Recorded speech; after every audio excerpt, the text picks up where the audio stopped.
Steve, don't stick your microphones on, although we're not. Yeah, mine's not on. It's 6 o'clock, it's after 6. I got feel, I'm not sure what.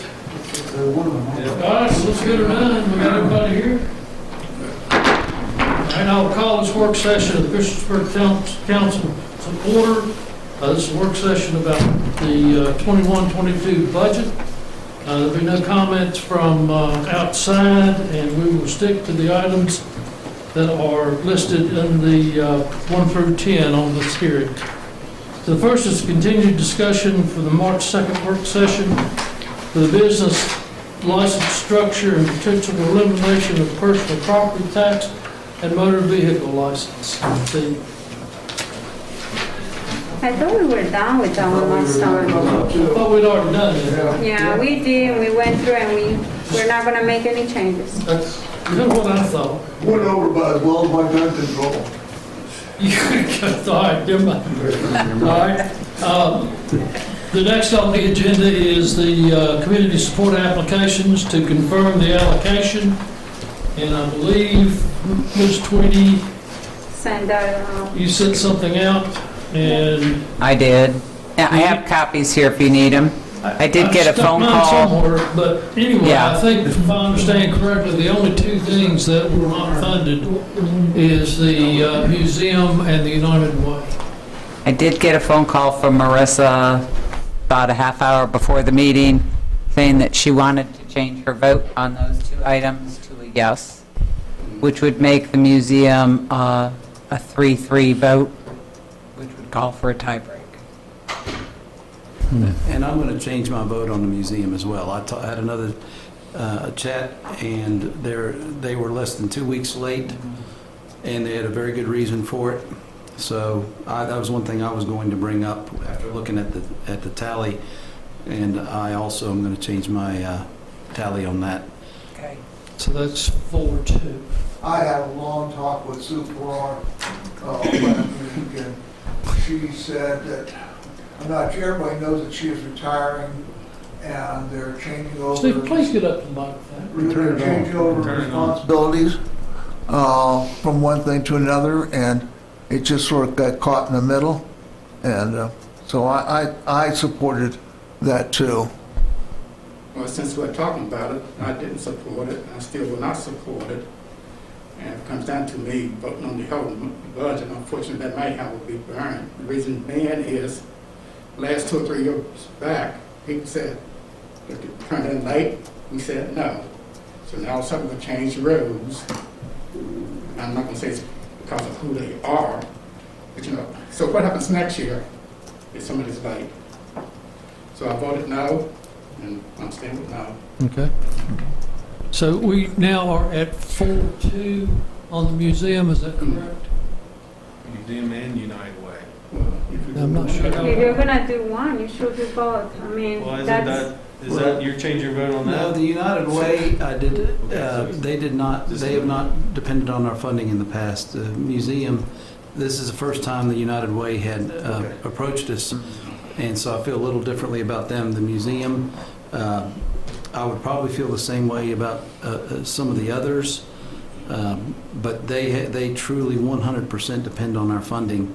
And based on the reason for them being tardy and them being less than a couple weeks tardy, I will support that this time. just a reminder too, they did get CARES Act funding, $16,000 as well. That's And- correct. And, but it makes it really hard because the problem is that I thought you guys had rules in place, We do. which if we don't, and you made a big argument the last time about how we should not change the rules, and here we are the day of after that we're supposed to be turning in yesterday, and then you're changing your goal, which,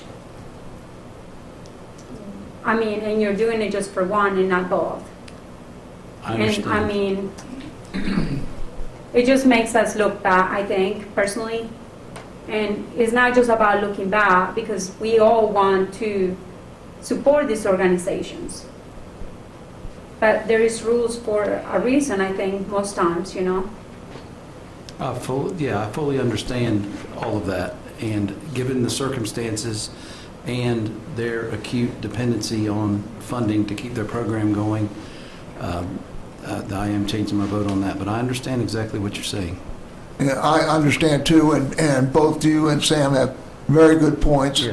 But, and you can look at, there's a little sidebar here too, there are exceptions to life.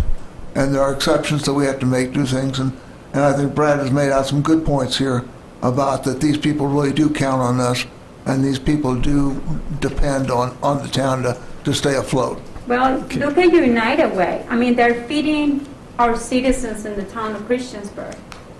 I mean, we're looking at one, why are we not looking at the other one? I think we should do one. Valerie, did she change her position on United Way as well? So Yeah. that's a 3, which leaves it to Mike to break the tie. Am I correct on that? No, No? well, Brad's not changing his vote on United Way, so it still only puts United Way at 2. Oh, okay. Sorry. I thought they were at 2 initially. No, Sorry. museum would be the only one that would go up Okay. to 4. And again, my reasoning is that in the past, we have not supported them, and it's a new application, and that combined with their tardiness. But, yeah, I understand what Ms. Hicks is saying, and I accept that. Those are valid insights, but there are times that you make an exception, and I feel that this is the right thing to do for this organization. It was a honest oversight, and again, they're an integral part of our community. And we see what they do, with their funding every year. And anyway, enough said. So yeah, I understand everything that comes along with that. So the only one at this point, if I understand correctly, that's not being funded is the United Way. Correct. Okay. Revenue projections. So far in our budget, what we, this off so you can understand what I say. State sales tax, we have boosted our numbers just a teeny bit based on the state's revenue projections for sales tax through this fiscal year and into next fiscal year, but they're still, well below what we were. I won't say well below. Sales tax has held fairly well. It's only been down like 2 to 3% overall. And the last few months, the numbers have exceeded last year's numbers or been equal to the prior year. So sales tax numbers, we've brought those numbers up a little bit in our first draft. Meals and lodging, we're pretty much holding at what we realized in the pandemic months. So they're kind of right nasty looking numbers.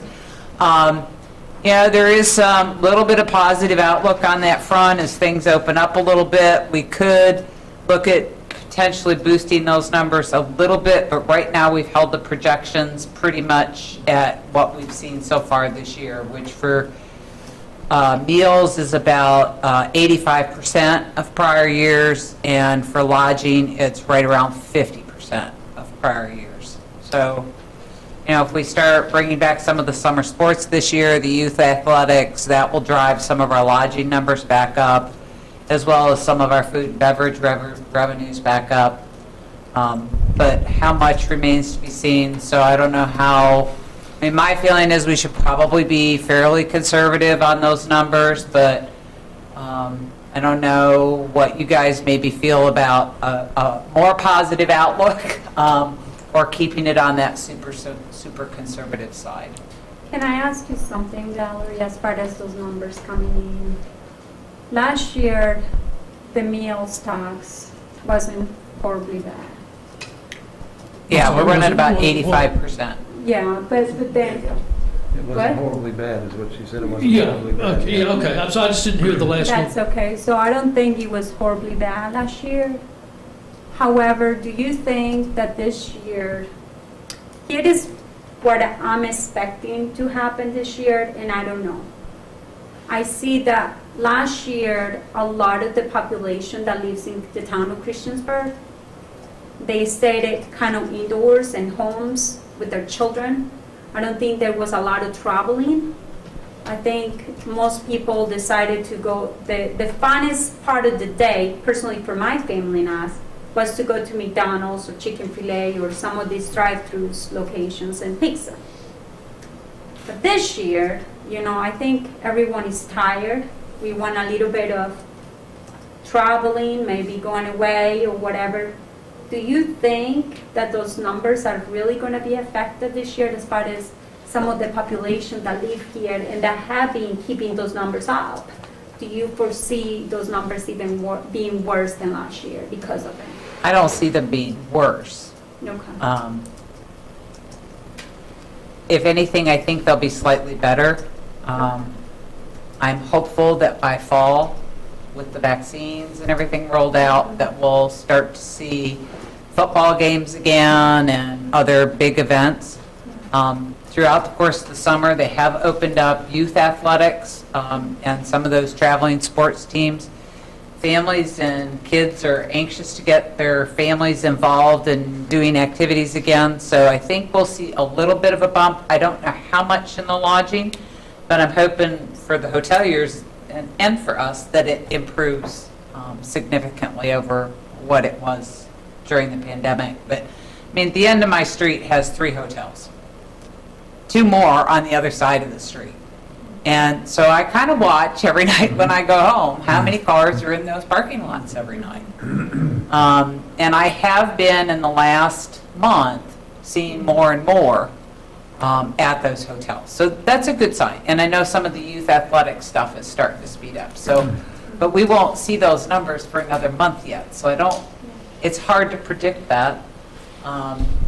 None of us has a crystal ball that can see into the future. None of us really saw COVID coming. So, we could probably safely ramp them up a little bit, but I would not suggest that we assume that they're going to be what they were pre-pandemic.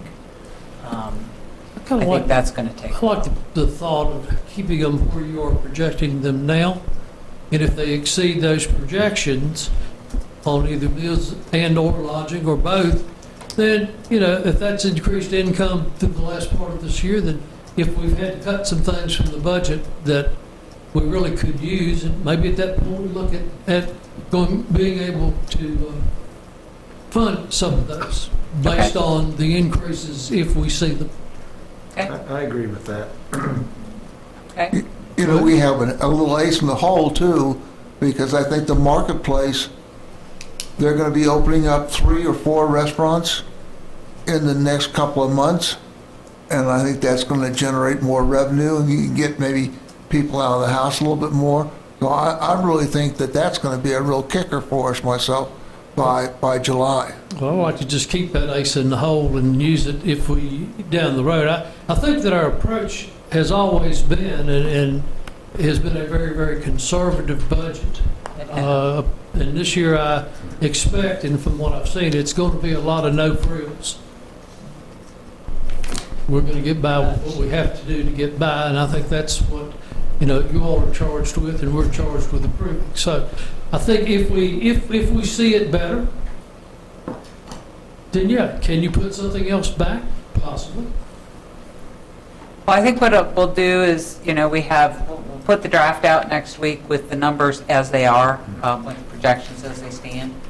Over the next month or 2 before we actually approve the budget, if we start seeing some dramatic increases in those revenues and a major change, then we can look at going ahead and changing at least the revenue side of it. That doesn't necessarily mean putting any expenditures back in, but at least changing the revenue side if we see that really improving. But we honestly won't know that for another month or 2. Okay. Okay? All right. Rates and fees. Want to take that one, Randy? Sure. In regards to rates and fees, I guess a few things that we have proposed. If you look at our, previously scheduled water fee schedule that we had established a few years ago, we would be increasing water fees approximately $1 this year per 1,000, and minimum bill. Do we want to proceed with those? I would reject that one. Staff would really recommend that we do that because we did forego the dollar increase that was scheduled last year, so that actually put us $2 behind our schedule. And of course, that would be basically subsidized by general fund if we can't cover the cost of the, basically the utility program. So we can go right ahead and get into debt for a park, but we cannot get in debt for our infrastructure. Is that what we're doing right here? Well, like I say, the increase would actually be going to the water system. It's an enterprise fund, and it's dedicated to the water fund. But you can always get into debt to get that. Is that correct, Valerie?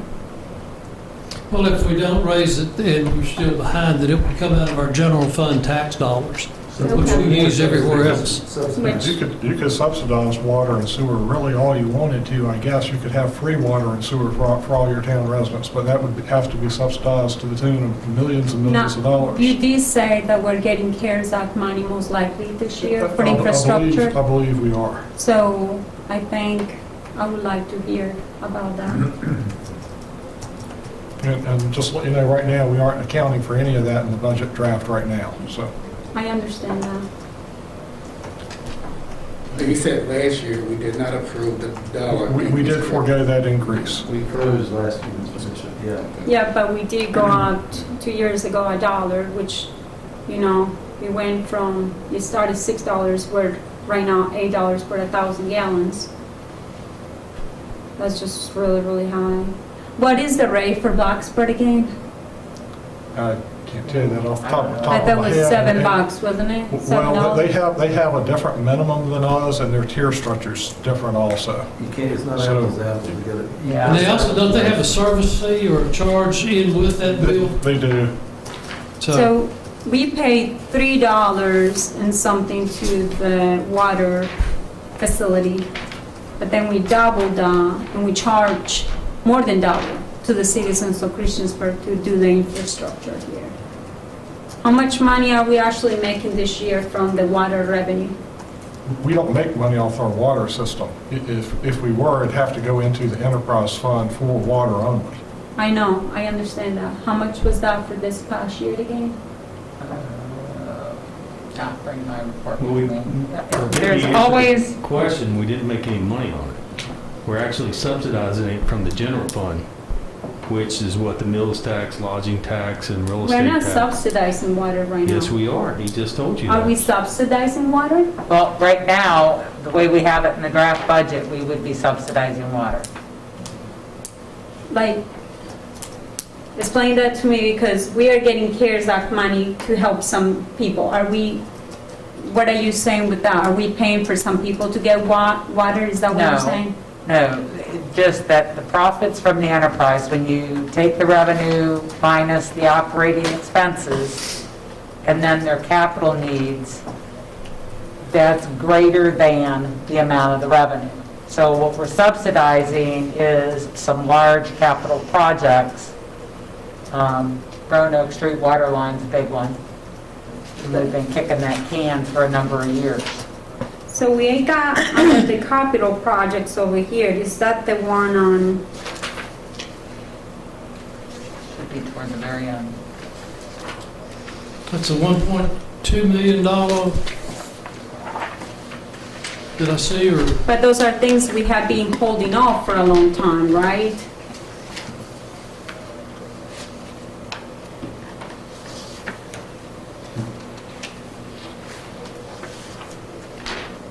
But we have that It's whole, 2.7 for the Roanoke Street water line replacement and 1.2 for the Buffalo tank. But then we also have under those items, the Truman Wilson property for $15,963,000.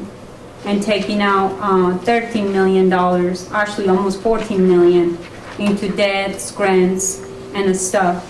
How much of that is actually coming from grants? And how much is it coming from the general reserves? Well, 9 million would be coming from debt, Yes, and then the rest?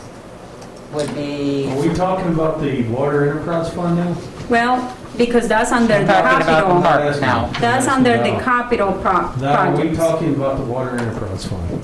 Yes. We're talking about the capital project right now because that's Well, part of the capital That's later project. in the agenda. For improvements, are we talking about the? Well, I'm talking about the fact that No, we're No, talking we're talking about about the the water. rates and fees. Yes. so with the Do you waters and want to Raise fees, it $1 or not? I am against that. Okay, thank you. And I'd like to, Ms. Hicks, the town of Christiansburg charges $8 for the first 1,000 gallons and $10 for each additional 1,000 up to 50,000, which nobody at this table's family uses that. So it's basically $8 for the first 1,000 and $10 for the next thousands. The town of Blacksburg's is $10.39 per 1,000 gallons if you're in town. And of course, it's more if you're out, but, so our rates right now are less than Blacksburg's right now, but they do the same thing we do, and that is, we buy our candy bars, we buy our water from a wholesaler. That's driving the price. It's not, that's the $42 million improvement to the water plant is really what's driving our rates. And if we don't pass that cost along to the people that are users, then we're paying that cost. But this is being driven primarily by the wholesale cost of water from the water treatment plant, So- regional water plant, which we're part owners of. So you can use money from the general funds to pay into fixing our infrastructure. We've been doing it for years. I know, but that's what I'm saying. And we can also get into debt to fix these problems right now and make payments. Why are we not able to do the same thing just like we are doing with the park? Right now, during a still a pandemic time, I don't feel like it's the right thing to do for us to continue to increase these rates, mostly right now. We still have people not being able to pay their bills. And thankfully, we got some help from CARES Act money. We got almost $3 million from CARES Act money, which we did use some for the community, but still, that's a Val, lot what's of the money. projection to subsidize it from the general fund? Do you have an amount if we For don't this do year? an increase? With where we are right now in the draft, What's your projected?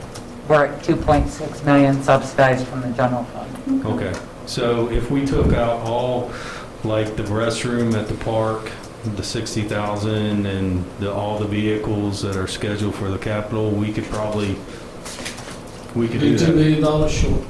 Huh? We'd be $2 million short. We'll still be $2 million short on that, right? But we could count Yeah. some of the wish list out there we could take off, all right? But we do have the money in the general fund, right? We got, how much money do we have in there? Over 30 million, The funds right? are there in the general fund, in unassigned reserves to be able to do that.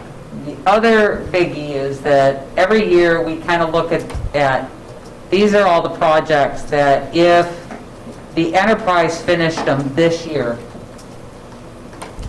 if they finished them this year, this is what the general fund would have to kick in. Frequently, though, they don't finish that project this year. And revenues and expenses aren't exactly as forecasted. So there's been funds where we've been able to, they've had excess funds at the end of the year that can fund that rather than the general fund having to fund it. So it's kind of worked out, even though in a lot of years we've said, this is a big chunk. I don't think we have looked at subsidizing the enterprise fund quite to this amount in quite a few years now. So this is a big chunk, but we've got two really big projects in there. I mean, they're almost $4 million with those two projects. Which ones are those again? It's the Buffalo Tank rebuild and new water line on Roanoke Street.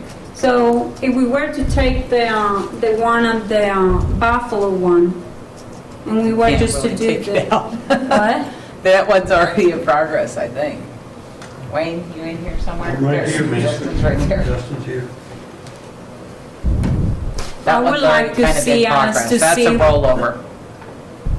That's really kind of rolling over from this year. It was in there for all the engineering, and originally they were going to rehabilitate that tank, but they determined that they could not do that, that they needed to rebuild. I would like us to see if we can come out with the money from the general funds to see I just don't see increase in the water rates this year. I don't agree with your logic on that because you have a general fund and you have a reserve fund for situations of dire emergencies. And I think that our goal is always, with our reserve fund, to be able to pay, I think previous town managers have said, at least 6 months of all of our bills if we had no income whatsoever. So I don't see depleting it for that. Is some of the money for the park, is that coming from general or reserve? So Some of it's from reserve, So from reserve. but So they're designated reserves. They're funds that you've set aside for the park. Can I ask one last question on the rates? So if we'd gone back in time 2 years ago, I think is when we acted on taking the graduated approach. And please correct me, I'm just going from my memory. But a couple years ago, we took the graduated approach and decided as a council we're going to gradually do this. This last year, because of COVID, we pressed the pause button on that rate increase, and that was $1 per thousand. Correct. And what we're talking about now is not catching up for next year, making it $2, but rather $1. I can support that. So you're, all right, so let me just take a straw poll as the 5 voting council members that are here. Your position on the $1 increase. Ms. Hicks, you're no. Yep. Mr. Bishop? Yes, because we're just, once again. Kicking the can down the road. Well, we're Catching up. catching up. Halfway. Mr. Showalter? Yes. Mr. Stipes? Yes. Mr. Hopper? And we are working with. Yes or no? I have to ask this. We're working too with the town of Blacksburg, Virginia Tech, and Montgomery County. We're all in this together, aren't we? Correct. That's the 4 members of the water authority where we purchased the water from. And we have sort of said that we're going to supply this money for this fund. We all pay the same rate. So, and how they get their money is through their fees, basically through the rates. But, Madam Clerk, I apologize for stealing your thunder, but we're just taking a straw poll here. So I have it, Steve, are you yes or no? Yes. So I have it 4-1. So we'll move.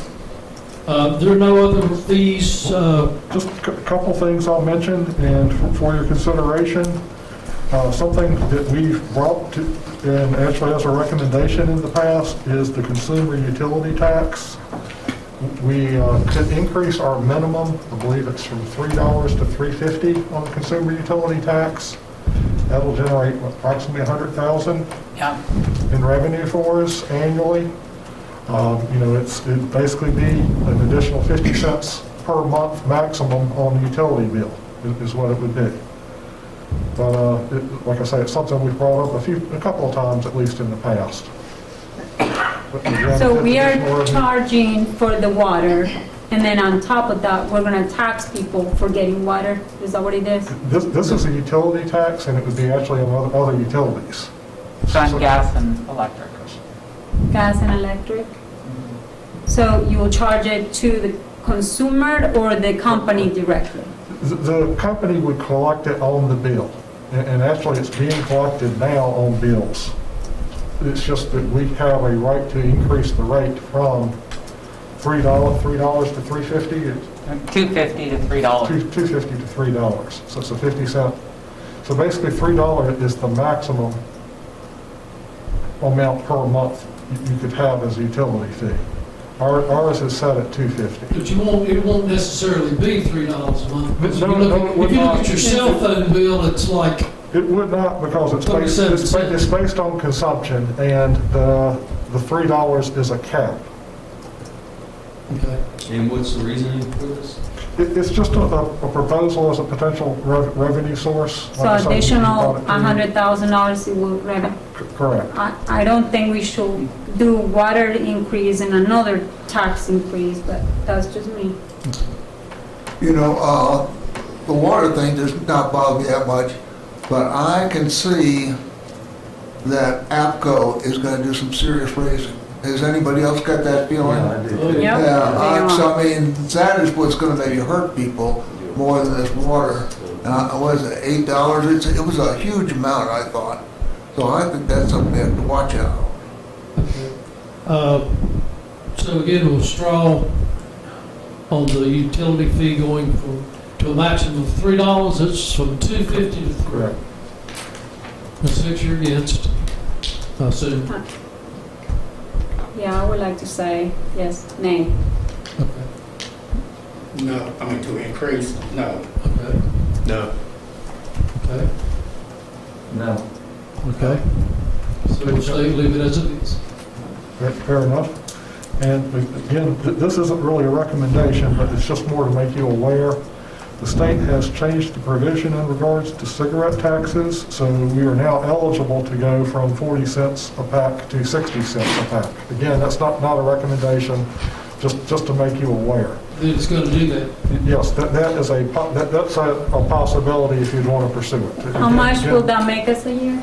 It could be, It's not much. it'd be in the tens of thousands, it wouldn't be. Yeah, 60 yeah, a year. it might be. It goes down every year. Yeah, cigarette tax revenues have been declining every year for the last 6 to 7 years. A couple reasons, I think, for that decline is that the cigarette tax rate out of town is not as high as it is in town. So a lot of our Actually, in-town vendors have moved right across the Is line. it still zero, or did they free it up for the counties? Counties previously did not have a right to Now tax. they can? Now they can, and that's something that's changed. Yeah. Also, to let you know, though, too, we sort of have an agreement, we meet with the managers pretty regularly. I think all of the counties and all of the towns in Radford City also are all planning on probably going to the same rate, our rate, 40 cents. Oh, yeah. Okay. Equal playing field. That would be great. Yeah, if you could tax vaping, I guess you could, I but know. we can't get there yet. Okay, so And we're you, not and gonna... does the chewing tobacco, is that included on that tax or think so. not? No, cigars aren't included in that. Just It's cigarettes. They're just cigarettes, yes. Just cigarettes? Yeah. But now that the county, I mean, I What would about- be curious to see if Montgomery County, well, if they all go together, as all the counties in Virginia, Montgomery County will then equal our sales tax, which hopefully will bring some businesses back into the fold instead of being out there. Yeah. But Does the who knows? CBD, does it get taxed also as a food item, or what does it get a tax on? I'm sorry. CBD oil. CBD oils? Sales tax. I think. Retail sales, is it? Just Yeah, sales sales tax, Retail sales tax. What is the percentage again, just, 5.3. what, 5.3. 5.3? But we only get 1/4 of 1 cent. We get 1% of that 5.3. No, we don't get 1. 1% of We have to what? start splitting And that. actually, about a sixth of that, because But the county gets a part, right? county gets like, about 2/3 of it. Which goes to schools. So, have you seen any other localities increasing the tax at all as far as for like? The cigarette Yeah. tax, like I say, I think the counties, and I can't speak for the boards of supervisors, obviously, but at least the managers are, I think, going to take it to their boards for consideration of going to 40 cents. And like I say, I think that's really all the counties in the Newer Valley are looking at that, 40 cents per pack. per and that's- pack. So there's, every how many packs? Blacksburg is actually 30 cents, and I think they're looking at 480 a increasing. I think So- Radford's, I think Radford's the same as ours, maybe Pulaski's 25 cents. Like I say, I think everybody's kind of looking at going to 40. So I'm confused. You said, Showalter. I don't smoke, so explain it to me about as far as the cigarette stuff. I'm not saying that you do smoke, but Thank explain to me what you were saying. What were you saying about our the cigarette- smoking cigarette stuff or whatever? just a Like, is cigarette it tax. higher in the county or is it higher in? It's zero in the county right now, but what Randy's saying is that the They state want to senate charge it. has freed it up to where the county can now charge, and that all the counties in Virginia will probably go to the same charge per pack, which Ah, before it was okay. zero. They couldn't Ah. charge anything per, and so what that'll do is it'll create more revenue for them, And it'll But help it- our businesses. and it'll help our businesses. Yeah, they'll- because people Yeah. come They won't over. drive I would just say, across the county to I would just say come as a back citizen, I would hope Montgomery County earmarks this towards our schools or, Yeah. trails or in. Build something. that, maybe build Steve's a Yeah. smoking room at each school. Of course, I wouldn't care about, if we can mark the tax up in cigarettes just as high as we want, in my opinion. And the fewer kids and the fewer adults that smoke, that's fine with me. And I think that's the attitude that we should have. So we're okay on the rates and fees at this point?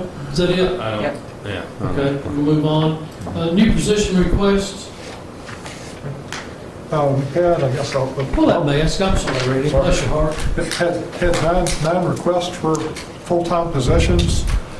Just let you know, I guess, what we're recommending for inclusion in the budget. We're recommending one full-time firefighter position. Part of this position would be to help with equipment maintenance and things like that, and just kind of general help for Billy and Curtis right now. They're the only two paid staff. Billy both have kind of been tied up a lot with the health task force. Also, of course, Curtis does our fire code inspections, so it stays pretty busy with those. And of course, firefighting and managing the fire department as well with Chief Hanks. Do you have a figure set on that salary? Approximately $40,000 per year. I have a question for you. As far as the, you say he's gonna help in there too with the stuff. Does that mean that this person, is he gonna be mechanical? Like, is he gonna be a mechanic? We have to take our equipment out of town for service. I think the closest service center for anything like that's Roanoke. So it's a fair amount of running equipment up and down the road. Just kind of general maintenance of equipment too, like firefighting equipment, their, I guess, kind of personal equipment, anything like that. There are air packs and things like that. So it's general maintenance and around $40,000 a year. But that's, what's the salary, right? Correct. Full-time. I can agree with that. Well, how's it going to be paid? That would be paid from general fund. Okay, but not from any type of recovery funds from, Correct. okay. Let's go through the 9 and then Yeah. we'll talk about it. Let's hit the 9 and, 9 is the Well, tallest order I've had since I've been on. Yeah. But I think we These aren't have how many, recommendations. You know, I'm just going through recommendations with you. so we have like 50 firefighters and only 2 get paid currently, correct? Correct. And then those I think there's 2, one, a little bit of part-time help Yeah, there's too, some but part-time wages, but and then there's a part-time. there's only 2 full-time. So 2 full-time and 1 part-time. And this will make it 3 full-time, 1 part-time, right? it's a little bit more than one Yeah. part-time. There's, And it's really a wage pool. yeah, they have a certain amount dedicated to budget for wages. And Billy pays some of his volunteers periodically to like run the trucks here or there, or do maintenance work on them or whatever, and they just get paid a wage rate, so there's no benefits or anything like that. But I think he's struggling with trying to get enough of those people in on a regular basis to do the work that needs to get done. You know, I think it's what we are really lucky right now. Come 5 or 6 years from now, everybody's going to be paid. You know? So I think if we work with the fire department as best we can right now, we're going to put off this day that we all know it's going to come. So the first recommended is a full-time fire department personnel. Correct. okay. Is this gonna be a firefighter too, or do you have? Yes, that'd be titled basically as firefighter. So we get double duty out of it. I Okay. have a question for you. Is that a person, does he have someone in mind that is actually working for the fire station right now? That I'd have to ask him. I don't know. But, you know, if he has somebody part-time that's doing a good job with things like that, he might promote them to that. I would take a step back for a second. You made a comment. You said that this is I'm basically running through the ones that I'm recommending for inclusion in the budget. I'm not going to necessarily go through all 9 unless you'd like me to. No, that's what I'm interested in, is what do you recommend? Okay. That's what I'm interested in. I'm also recommending inclusion of 1 paid full-time EMS position, EMS provider. And this is to help with coverage. and that would be at the rescue squad? Correct. That'll be funded out of there. But they make That enough would be money funded every through year. revenue recovery. What is the amount of money that they actually make for the town? Because I don't think that we pay, Revenue recovery, we make about $700,000 a year. so that can, That's So they- That's- they can come out of that that. is the recommended funding source for and what this. was the price, the paying rate for that? Approximately $40,000. And no ideas if that person is a really, No. You know, they do have, I guess, 5 full-time staff, and they have part-time staff as well. You know, he might transition somebody from part-time to full-time. I gotta give it to them. They do an excellent job in the town of Christiansburg, along with the firefighters in the town, so I'm very proud of who we got working for us as part of the fire department and the rescue squad. We actually do it, as we find out every week through Randy's reports by their department heads, that they do a great job for the county as well. Yeah. Well, and not just the county, I mean, they go to outside the county sometimes. What's your next one, Randy? In regards to Parks and Rec positions, and these are only portions of the year, basically a position to oversee coordination of scheduling of events and things like that, management of the proposed park facility, and also a position to go ahead and start hiring and purchasing for landscaping type management position. How much And do we again- spend on, I'm sorry. These are only for a small portion of the year, basically the last quarter. I think we funded one for The half the year. administrative person, we said fund from hire in January, so it'd be through the end of the year. The maintenance person 3 months. in, I think we said April or May.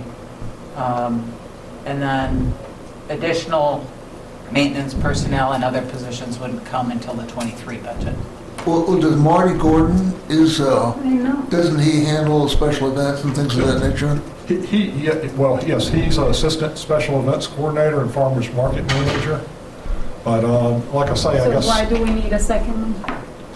it basically, it's kind of like a facility type manager position. How many people do we have working at the park, the Parks and Rec right now? Is Brad Epperly and how many more? Oh,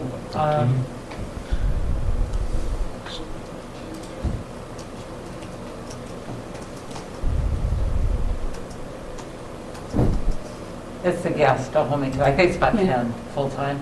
10 full-time employees? Yeah. And you don't think one of them can actually do this right now?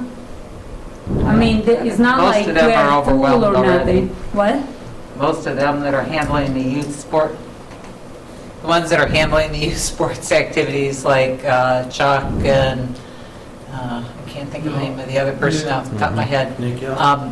They're scrambling to keep up during the summer months with the sports that they're This managing. one new position, they're looking at to oversee the management of the practice fields, the fields at the proposed new park. It's nothing, and that's a lot to keep up with if you have to schedule practice sessions and games and all this stuff.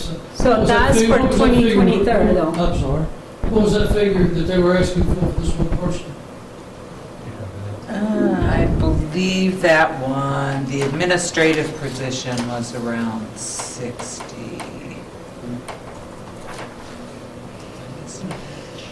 And that's for 2023? No, the administrative position would come on in January of the '22 budget. Okay. So The so we shouldn't maintenance be talking about that supervisor, one right now. yeah, because that's the budget we're talking about. Oh, I'm sorry, 21, 22, yeah, I guess. Yes. Sorry. So they would come on in January of '22, so it's a half a year for that person. The other person is a maintenance supervisor that we figured could come on in April or May, so they'd only be on a quarter of the '22 budget. That's a 22, right? Right. And then he'd asked for another maintenance person. Randy and I kind of felt like that person could come on in July of 2022, which would be the 2023 budget. So that one's really not in this budget request. And we cut the maintenance position, one of the maintenance positions, Right. about 3 months. And you can drop Is one it back. 3 Parks and Rec or 2? They'd just be Three- two. 3 were requested, two are included. The next calendar year, but not this. Yeah. this Can we one. take a vote on this and just pretty much, Well, the special can we events, get through them? You don't think Marty We're Gordon- not done with that one yet. And then that you're recommending.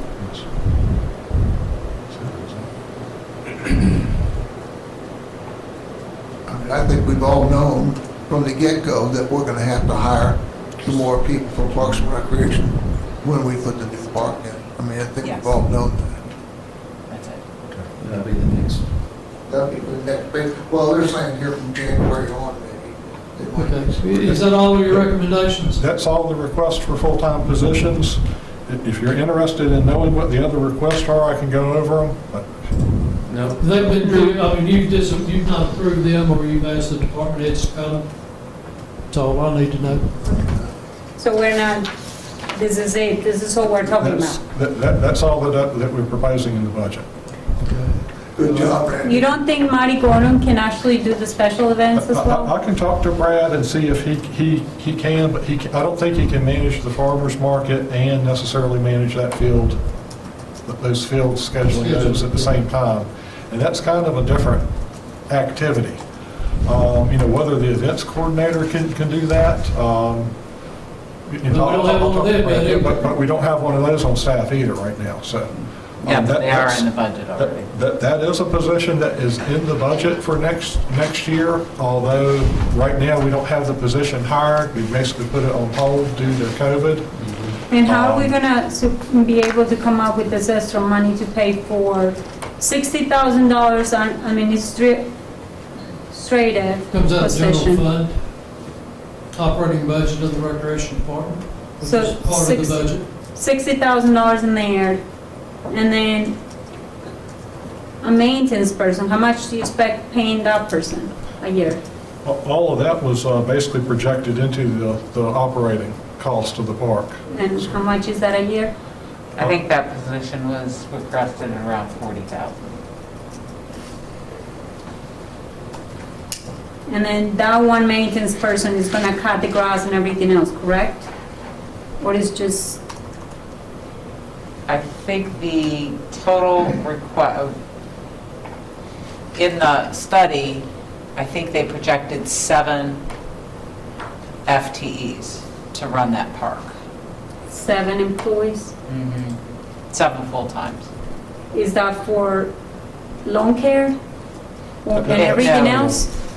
No, it's not all lawn care. It's management of the events, the special events, scheduling, tournaments, scheduling fields, maintenance of the fields, maintenance of the buildings, gardens and landscape, cleaning the bathrooms, janitorial staff, all that. We'd most likely subcontract out the grass, possibly, I don't know. We may. And if we did that, we'd back off some of the landscaping crew hiring. Okay. Okay. And they will be, those 4 positions will be included in the final budget as we go. So you don't actually think that Brad Epperly, his Rex department, can actually take on this task? Is that what you're saying? Well, I can talk to Brad about I possibility. would really like for you to look into One thing I this. guess I'll offer, if you'd want to have presentations in regards to any of these positions, maybe at the next work session, we can do that.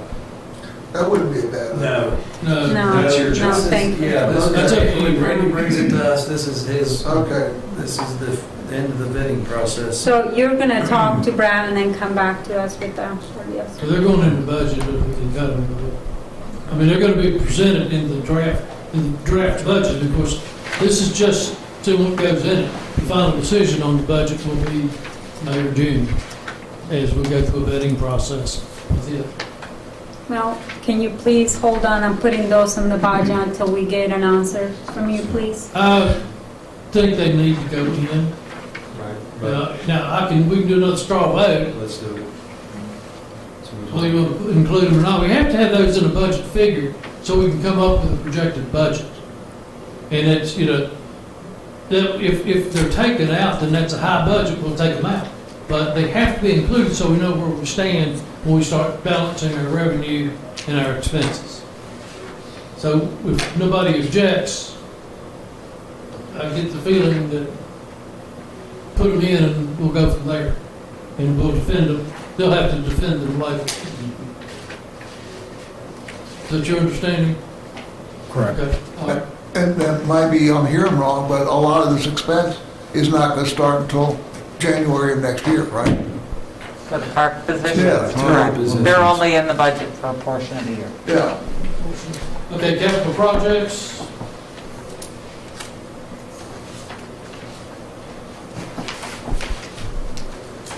Yes? I'm waiting. What, you've got the capital list in the budget, or sorry, in your packet. Okay. Just take any comments. One rough copy. Capital, is that under capital outlay? And correct, and also let you know too that we're still working on the equipment a little bit to try to refine that and pare it down a little bit. So we do plan on cutting the equipment down just a little bit. I have a question for you about the finance information, the software. Didn't we have that on the last budget? Yeah, Didn't we it's a pay? 3-year project, so it'll just kind of run from year to year. So this is part of the $1 million that was on there. Yeah. We had More than a million. more than, almost 2 million, I think, in reserve, and we'll just divvy it out as we need to. So this year, we're projecting to take out 750. Is that the last figure as far as the software payments? The total software project was, off the top of my head, about 1.7 million. And we have been putting funds, we've been putting funds in reserves for the last 4 or 5 years. So we put more in this year. So right now, we're still spending all of the funds that we had put aside into reserves for the software. There is a little bit, I think, in this budget, but that'll be the last to fund the whole project. But it's basically just rolling over that reserve every year, because it's not going to get done in 1 year. So I guess my question is, you expect to see probably what, 750, and then there was I think it was $1 million last year that we had in the budget, wasn't it? Yeah, but we'll only spend about 250 of that million, so that 750 is rolling into next year. So, and then next year, we probably will have another, what, 500? Yeah, probably. Okay. How is that working out with the software? Do you like it? Get it started yet, have you? They're learning. It's too early to tell. But It's been trying. in defense, I will say that whatever we get is so much better than what we have now. And I think we'll see big savings in time management with this thing too. It's exciting and it's a great program, but it is going to be a chore to get there.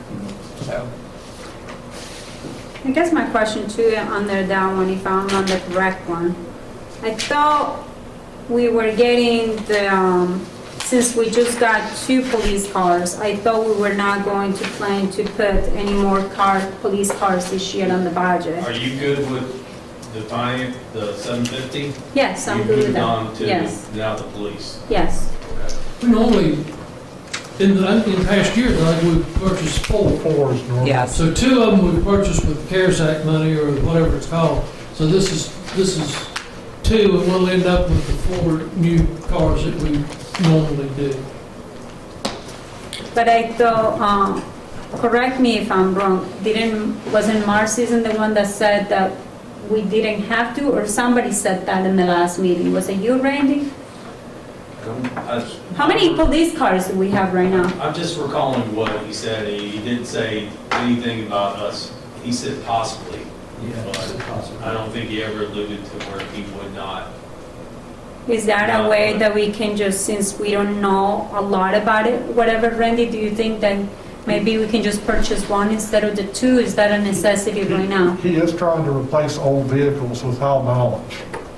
Yeah, I We get our understand. money's worth out of them because we're driving some 08s and 09s and some, Do you And think even that though- we'll get any CARES Act money that maybe can do the same this year? I Because don't if we know. have it in the budget, then if we were to get that money, we can actually get the cars. I'd like to have, like I said, I'd like to have all of this stuff presented in the initial budget. Because that's, I mean, this is, unless you all are adamant about not purchasing police cars, I don't agree with it because I know that they've got some high mileage vehicles, and when they're getting to the point that you're spending more money to repair them than they're worth, then you got to move on. How many police cars do we have right now, Randy? Off the top of my head, I can't tell you, but I can. Wasn't it like 50? I don't think it's 50. I don't think I so. was thinking like 38 or something. Yeah, I think it's more 35 to 40. You know, I'll find out exactly. when I first came on council, I thought, well, we have a lot of cars here. We don't need to have this big a turnover.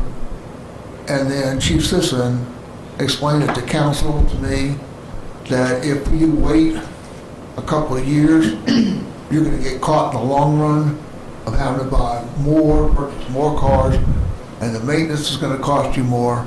And so I have just always said this here, if Chief Sisson thinks that we need to have a turnover, and I think he knows that we want to try to control our spending as best we can, and if he makes these decisions, I feel that he knows a lot more about the situation than I do, and I support it. I guess my concern is that we just bought 4 police cars within a year, that's all. Well, all 4 within every year for the last couple of years, if I'm not mistaken. That's our normal rotation is 4 vehicles a year. We're only paying for 2 of them out of our budget. We got the other 2 out of carriage money. So that means about, I mean, if you amortize that for a year, that means every 9 years, You turned over your you fleet. turned over your. You about have to. With the number of miles that these people put on. I Randy, I mean, to your knowledge, I'm sure Chief will let us know, but they are adhering to the out-of-town Yes, policy. yes, correct. Okay. You know, another thing too, sometimes I see these cars going all around town, and I think, whoa, we got too many floating around. But then I started thinking, if you know the police are nearby, they're ready here to support you, and they're here, to me, that's sort of a special feature, you know?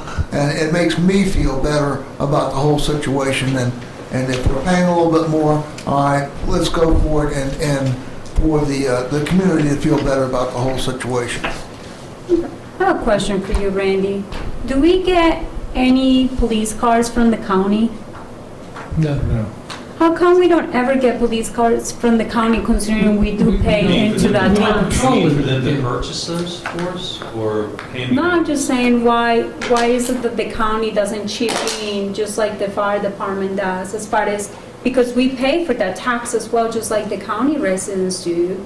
And I mean, the county and the town pay for the county tax to supply us with, public safety and as well as school education for our children and roads. But then here in the town, we pay, the town tax and we pay the county tax.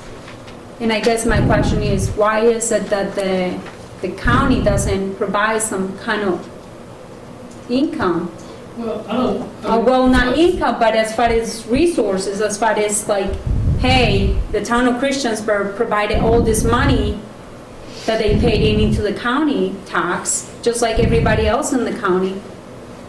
And then we are not receiving those services because we have a service here in the town, but we do pay for that, but we're not necessarily getting it from the county. No, but again, our police do not patrol outside of our corporate limits.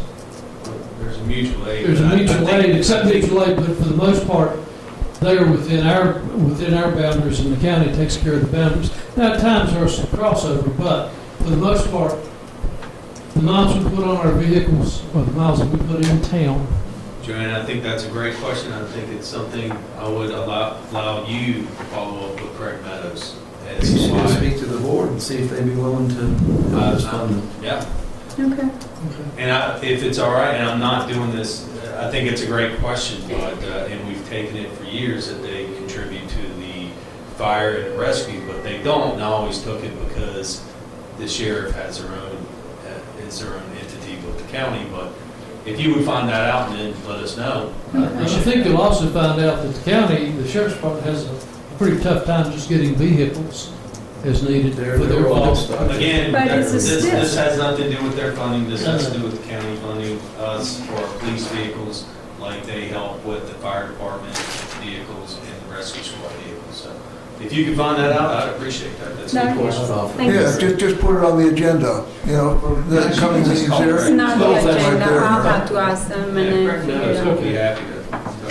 What else we got? What's next? Capital projects. What page are you guys in? I'm sorry. Is that third? The second page of the, Starting to equip equipment there.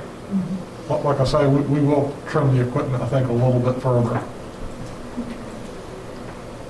You're on page number 3, is that correct? No, 2. 2? You went back? Sorry. We just got to it. Okay, sorry. Okay.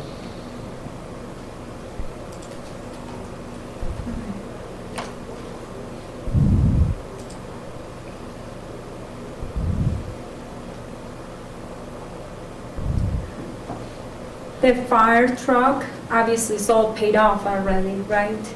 Yes. Okay, the latter one? So we're, This is, We're on page number 3, right? No, two. page 2. it says, you'll show the listing Now we're of the on dump page- truck. Yeah. Streets. Okay, so then we're moving on, right? Rescue squad, we're It's, good. it's whatever it is, it's a page after the police department. Then Yeah, let's go number to- 3. You're at the rescue squad, right? Yes. All right. Does anybody have any questions about this one?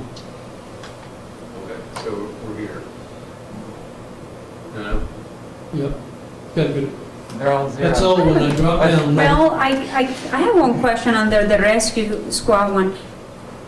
There's We- nothing there. There's I nothing know there. there is nothing, but the positions, how come we don't have them under the same thing? If This it is was a capital. recommendation, because this is what? This is all capital. Because it's just capital. Okay, I'm sorry. So now we're starting with Dump. street maintenance, including 2 dump trucks. And I noticed there are several items that have been cut already by the directors. Do you know what it was, what they were requesting when they started and what they ended up with now? I think when we started with the budget, we were 23 million over. No, on this department. Oh, on this department? Top of my head, these capital requests were probably about 900,000. So they have cut Almost 4 in half. out. Yeah. Okay. I believe that's a general idea that Val and Randy has met with each department head prior to marching in here tonight and have cut it down to this, right? Correct. They've been pretty good to work with on this, on the cuts. They are, and we do. I'm They do a lot sure for our town, there's too. blood, sweat, and tears on all of them when they give up. But I think, if I read these things correctly and I look at them, I think these are essentials that they feel they really need to continue operating. Correct, and like I say, we still may make adjustments to the equipment a little bit, but we do work with the department heads to prioritize projects and capital equipment, both. Hey Randy, the lawnmower machines and stuff, the special ones, it seems like we always just buy those through the year. They're never under this budget, correct? I mean, they're on the budget, but they're never as far as on these bills. How come don't they ever make it to this, considering that there are big expenses sometimes? If it's over $5,000, it's included in the capital. So that's basically the threshold we use for capital budget. If it's over 5,000, we include it. If we're talking about lawnmower, if it's something that can be maintenance, I don't think there's a prediction for a life expectancy for it. Because if they can maintain it and keep it going for another year now, I haven't seen them in here except for, I think I have seen them years ago. Every once in a while, we've had some big Are they in this budget tractors. right here? I don't see any. Okay, so, I guess my question is because I know that from landscaping, past experiences or whatever, some of those machines can be very, very expensive, so. Mhm. and I have seen them in the budget then, in years past. Okay. I don't know if it's part of this question or not, but I know that we have landscaping that we pay, crews that we pay to do a lot of the landscaping in the town. Now, as far as the main street that goes off of Franklin Street, and please let me know if I'm not supposed to be talking about that one right now. who is going to be maintaining, well, I guess that's not part of it, but I guess I'm just worrying about the maintenance of the main road that we just got fixed where the sidewalks are and everything. Is that part of VDOT or is that part of the town? The road that was just But on fixed, Franklin Street, Yes, the on new Franklin section Street, that the put new- line, Yes, that's town maintenance.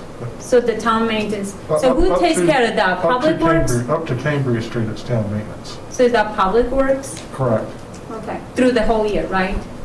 correct. Okay, thank you, sorry. And there should be a plan for that, which you could probably reach out to Jim and find out what that is. I would assume Yes, he's factored in beautification in his budget for next year. correct.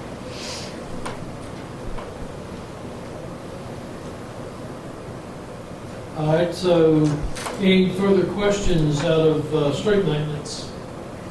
There's Well, none? I'm sorry. I know we're gonna have the, you know, that new piece of property that we got by the rec center. We're gonna be beautifying that hopefully this year. That's gonna be over $5,000 for sure, I'm more than sure, to beautify it. But most likely Is that's going to be that- the recreation department budget. I know, so is that already on this budget? The triangular piece, Yes, I think we can probably fund that out of just general public works landscaping funds. Okay. Because it's kind of just a small corner we're looking at dressing up there. But did he include that in his budget to beautify? Yes, they did. Like I say, I don't think we have a specific line item for it because I don't think it's a tremendous amount of money. Although we do have a specific line item for, if you notice, Depot Trail beautification. And which I that's, have a question for that, what is that? that is basically the trail from the aquatic center to the Depot Park, basically the basketball court area. We'd like to landscape that. Is and that kind of for- really do it up. And that's really for plant purchase as much as anything. So there is nothing in there to still for benches Well, or, that the could be- that fence. could be included in landscaping. okay, so the fence over there by the creek, by the skating park, That could be included in that potentially too. the It's, 25,000? like I say, it's to basically dress that area up. Okay. That may be the most used park in town. Oh my gosh, the skating It is. place is packed. That has blown my mind. All right, so have we finished up with the, I think the only other thing on the previous page, there was nothing on that item. We're done with the total street maintenance. We've got the steam cleaner for building maintenance. That pressure one right there. washer and building door replacement. The steam cleaner pressure washer, is that one for the trucks or is that one for maintenance like buildings and things like Facility. that? It's basically all of our buildings. But it's not and- necessarily for the cars, like a, Not that I'm aware of. It's generally, like I say, it's building maintenance basically, so. These are the types of things, John, I resigned myself after a couple of years. These are the types of things that Randy and Val, especially Randy when he brings it to us, we don't, you know, he knows. We look to I him know, to but do I was that, just and concerned. I'm just saying that we can question some of this. The vetting goes on, and we look to him to bring us, you know, the difficult task of deciding exactly what is critical.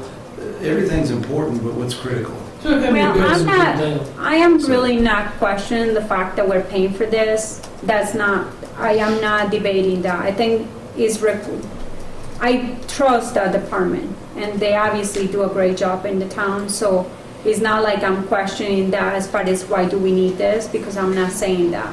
All I'm asking is because I know that they do a lot of cleaning the trucks, mostly the salt and everything else, and I know that I see the guys doing it with like hoses and things like that. So my question was, as far as that steam cleaner, will it provide that service for the trucks? Because otherwise, maybe is that something that we have to look into, maybe buying a special car wash, to steam it or whatever.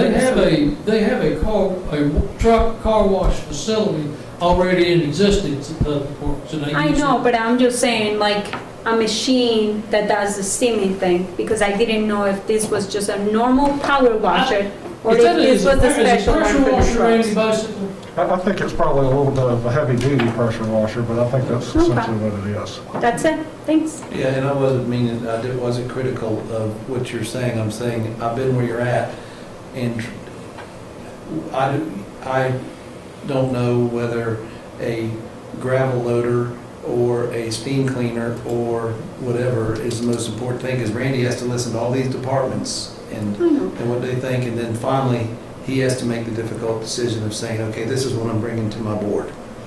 And so. And I think that's the where reason I why have trust in him. the reason why I'm asking this, and it's not that I'm not trusting anyone doing these jobs, it's just, to me, it's important to know because I want to know what we're purchasing. Because if I don't know what I'm purchasing here, when this comes up, that may not make any sense to me. So I want to know and get a clarification because now I know. Right. So hopefully next time I won't have to ask a question. Thanks.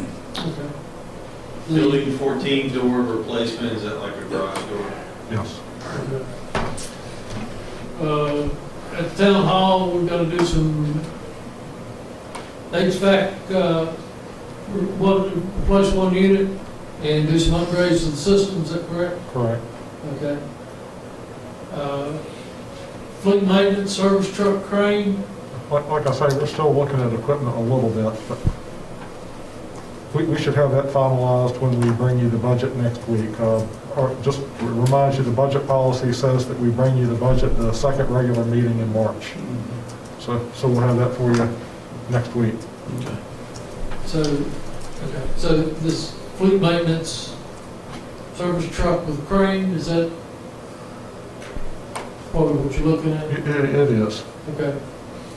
All right, flip the page. Parks and Rec. They're requesting $30,000 for a Bobcat utility. No, that's out. Isn't it? About. Did we finish the bathrooms inside the rec center already? Because I know that was in the, No. I was over there yesterday, and looked like they were finishing it up. Over on the depot. for the You did bathrooms? some maintenance. No, we're talking about the ones inside the rec center. Oh, okay, Never sorry. did that. Did they? No, I they mean, have not I go to rec center. But we still gave the money out last year, right? Is that It out? was part of What? it was part of the amendment. I think they're finally working on getting some quotes on it right now. We put it, First time they took it out to bid, it came back at some astronomical number, so they had to go back and rethink that project a little bit. I think they're putting it back out for new bids and restructuring the budget again. The hope is to get it done before June 30th. I don't know, it's getting a little late in the year to see whether or not that's going to But that happen. money's been allocated a while back in the Yeah, it amendment hasn't been happened, spent. so. But it hasn't been spent, so. If it hasn't been spent, it's still there. very good. Okay. Okay, fitness and weight equipment, an ice machine for the rec center. I assume that to be the rec center. Yes. Athletic field and park improvements, 30 grand. Downtown park restrooms, 60. I have no need to for 60 grand to put a park or a bathroom in the downtown park is, I can't support that. We've got the public library right next door, we're right downtown. That's not the easiest site. We've heard from several people that's not an easy place to put one. And I don't think the juice is worth the squeeze there. 60 grand is a lot of money. And again, I use our neighbors as an example. Blacksburg has the trail all the way down. They use the library. I use the library. I use the Blacksburg Library probably once every 2 weeks. It's there. I know it's not there at night, but the park's not there at night either. It's not supposed to be. I'll just say that particular park for 60 grand, that's a non-starter for me. Actually, I have to disagree with this That's one fine. because, and I tell you why. I have a special needs child, and we can barely make it to even the box that's over there. And for you to be able to, do you know how far it is actually to walk from that park to the library that's actually closed still? You cannot even go inside the library. So the library is actually not even a place for anyone to go. But you Right said now. yourself, we have 9 parks. So if that's a park that doesn't have a bathroom, then maybe you would go to Depot Street Park or one of the other parks. And I'm just. Do you this know is how just my far opinion. away is I that think- from Depot Park, from downtown park?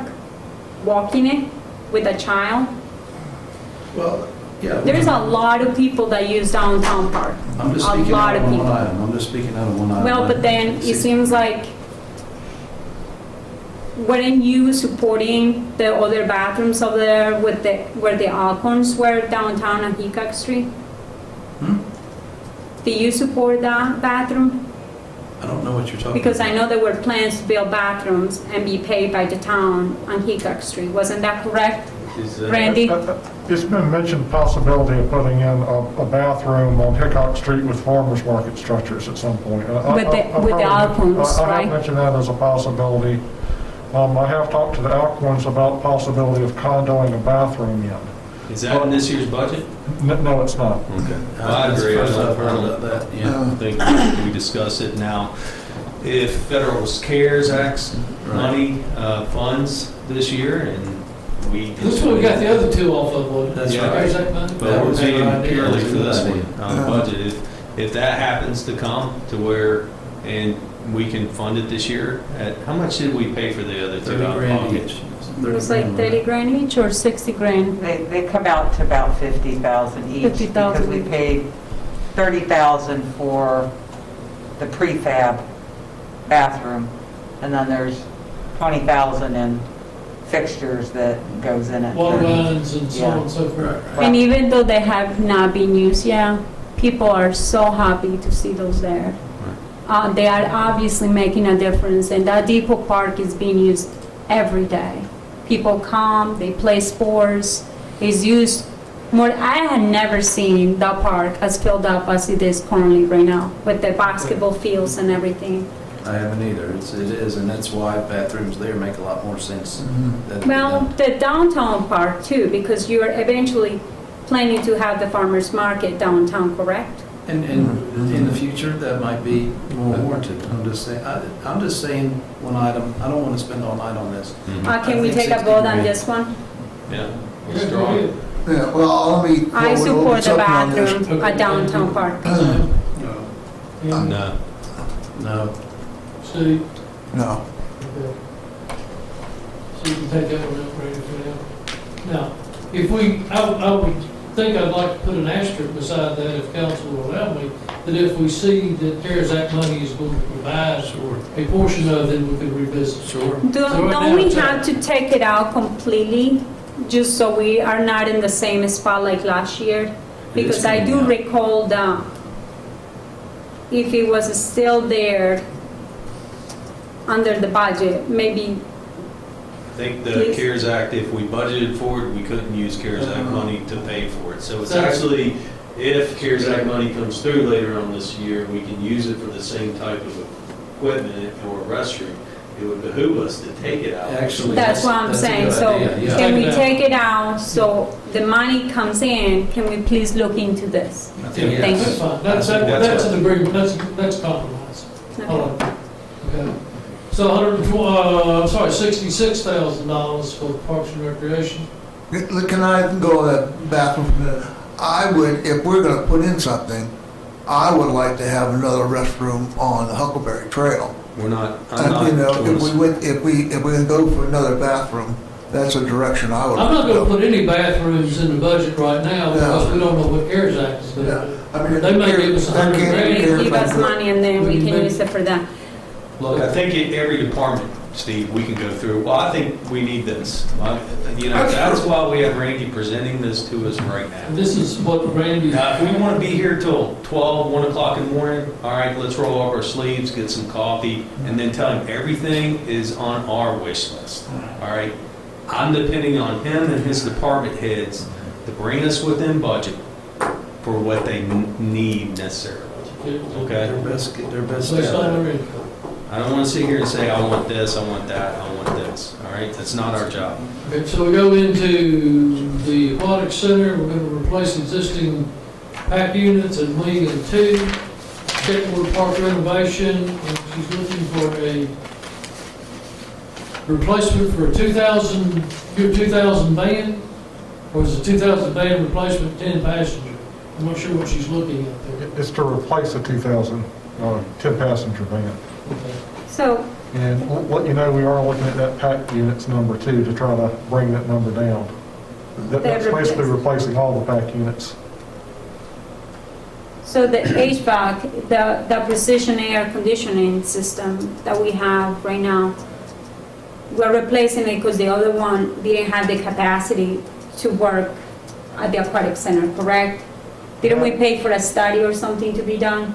Well, we have talked about paying for a study. To be honest, that's something we're talking about with that, is maybe we have the study done, although I think we need to budget for it also, but try to study the units and see if we can get that cost down potentially.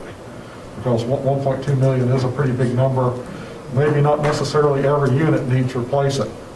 How much? But if you change system, you kind of have to be careful, because if you're changing system, you don't necessarily want several different pack units. It'd be nice to have some consistency in the units. How much will the study be? Do you know? I think we could probably budget something for tens of thousands. This HVAC that we have right now, it's 10 years old, right? Pretty much. So Yes, in reality, although we have Yes, no. replaced some, We've we have replaced replaced quite some a few. units along the line. well, we replaced something the other day, 300,000. What was that? Those That's pack the rec units, center. That was what? Chiller and that at the rec center. chill at the rec center. That was not the aquatic center? Okay. Randy, can you go over the van again here? Well, how is that going to be used? It's just basically to replace a 20-year-old van that they have, a 10-passenger van that they have. Do they, Why do we need that one anyway? Like, is that one to bring the students from, Senior, For senior trip. yeah, senior trips, senior, no, so not senior trips, that's, No. even like transportation for, I guess, Yeah, when they do some of their special events, and some, they do use it for local senior outings. I wouldn't say trips, but Yes. outings. Occasionally, though, some of their trips are small enough that they can just take a 10-pass. And I think they have 2, don't they? yes. I think they have 2 passenger vans, so they can take both vans. So they're just looking at replacing this 20-year-old one. well, and 2, I think we proved one last year. We may not necessarily, now, I'm sure that special 10-passenger vans are a little bit different than buying, factory or year-old cars that we did. We saved a lot of money on some cars last year because we bought, I wouldn't call them factory cars, that's not necessarily it, but it's lease turnbacks and things like that. So, I mean, there's a possibility that we look into those. Let me ask a stupid question. First of all, Wayne is probably looking forward to going to Wolfart House with some of the seniors here later in the year. I'm sorry, I had to say he just that. call you old? Let me ask a dumb question on the van.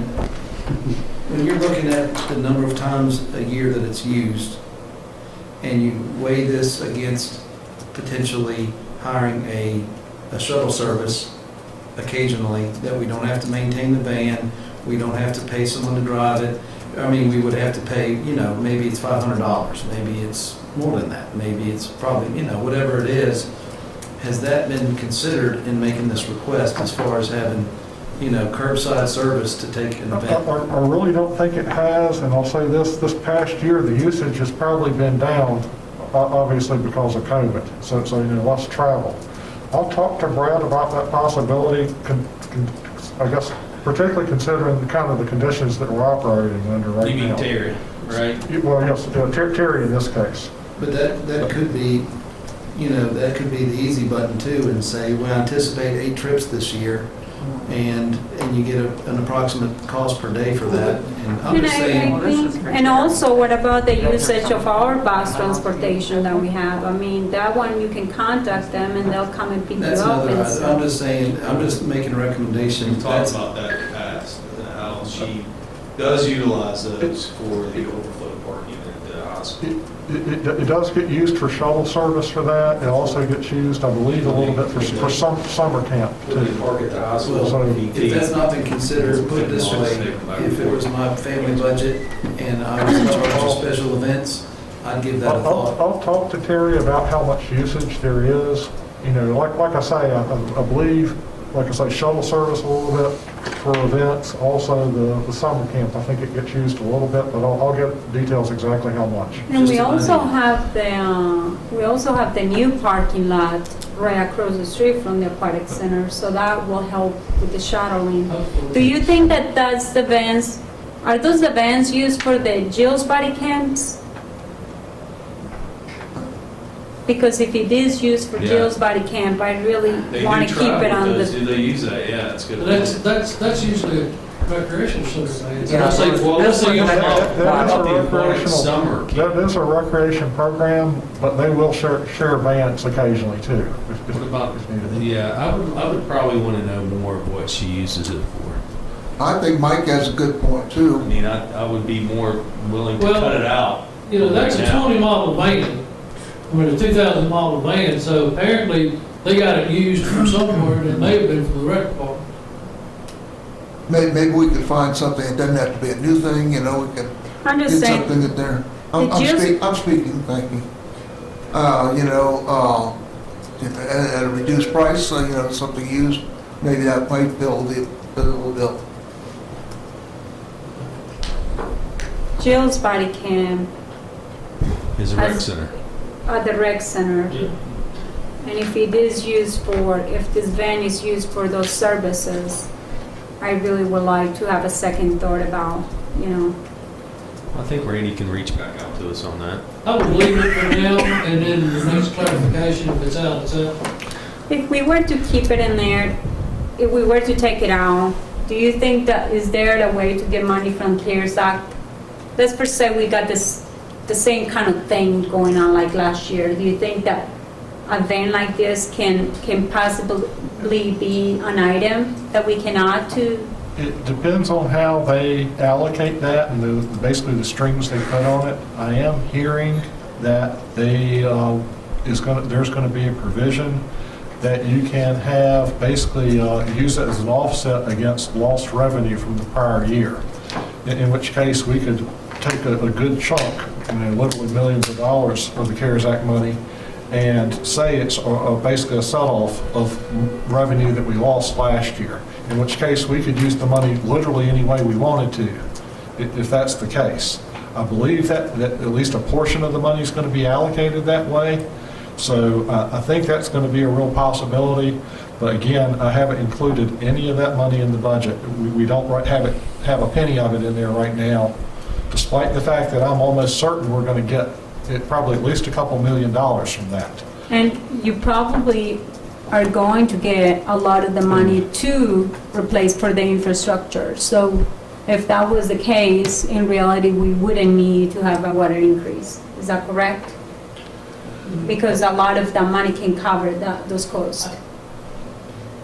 And again, I'm not putting any of that money in the budget right now because we don't have it. If we do get it, like I say, I think we're going to take a look at a budget amendment at that time if we do have a definite Well, I think, amount. it's kind of like with the CARES Act money, it's kind of like sending the letter to Santa Claus. You know what, you're not sure what you're going to get, but if we leave it in as it sits now, and we find that we are going to be able to offset some things, we're better. But I'd rather the things that we have in, with the exception of maybe the bathroom and the van, whatever, I would like to see them included, because we're not gambling on getting any money from anywhere else. This is what we're going to take in from our revenues and be able to pay for. But we could also, in the budget amendment, include a 2,000 van with or without CARES Act money. Right. if we elected to Yeah. do that. So any of that kind of stuff, it may come under CARES Act. If it's budgeted, we're not going to get it. We're not going to be able to use it. If it's not budgeted, we've got a better chance of using it. I would like to know more information on how Trips it's and being mileage used. and how much Yeah. miles they put on the thing. Under, we threw at this point with the rec center, aquatic center. Engineering has asked for a small SUV or a pickup. Again, we're looking at the capital, so that might be reduced or removed too, so. Yeah, I'd like to see us do what we did last year for the IT department, maybe get a Ford Escape under 20,000. Building inspector's got a year-old, Jeep Liberty, right? no, they got it, something, I can't remember what, but anyway, it was like, I want to say it was instead of 30, it was somewhere around the early 20s, 2018. I think it came in at like 19.5. It was just under the 20,000. I view this like we did with the IT. Nissan Rogue, is that's what it It was was. Nissan Rogue. What's going to be the use of this vehicle? Is it, I mean, and we determined that something like a Ford Escape under 20,000 would suffice what they were going to use, and I would assume this would too. Something a little bit smaller. This is replacing the Tahoe, was Lance's old vehicle, 1999, 123,000. This is, inspector uses this on job sites. We need four-wheel drive. I think you probably need something with a little bit more clearance than, I want to say clearance. They just pick up truck. You know, clearance.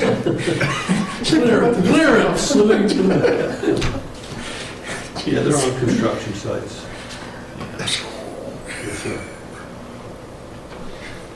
All right. I'll let my face not be as red as it is in a minute, and we'll move on.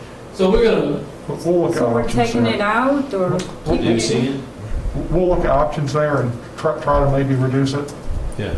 I still would like to see a town-wide usage for vehicles. I think we see this every year where, well, we're getting rid of a Tahoe, so we need to replace the Tahoe. But in my opinion, if we can go with a smaller SUV, something that's definitely a lot less expensive, that reduces our capital outlay and it justifies the use. We always talk about Blacksburg, but I know there's a lot of use for you see a lot of Ford Escapes with the Blacksburg logo out there for their personnel. Now, I don't know if they have 50 of them or just a few, but I think or one of them they're running. we don't have to replace a Tahoe with a Tahoe Wayne, or in my opinion, an Explorer with an Explorer. We need to reevaluate our usage per department. And then too, that really goes and shows off what kind of town we are, as far as if we have our trucks are better than everybody else in the town, what does that say about us, I mean, I think we also have to look at, there are people cutting their budgets stripping their budgets right now during this pandemic, trying to make, a life for themselves and make sure that they keep lights and water on, and food on the table. But with the prices of food going up and everything else that's going up, I mean, we're even having a hard time just keeping up with that. So I think we should be very considerate about, what kind of trucks and cars we get for the town, because we really don't want to look like, here we got all this money, we want to show up like we got all this money, which, But I still think in the case of this particular vehicle, whether we go for a small SUV or a small pickup, the fact that we're replacing a 88 model with how many 100,000 miles? 1999 with 123.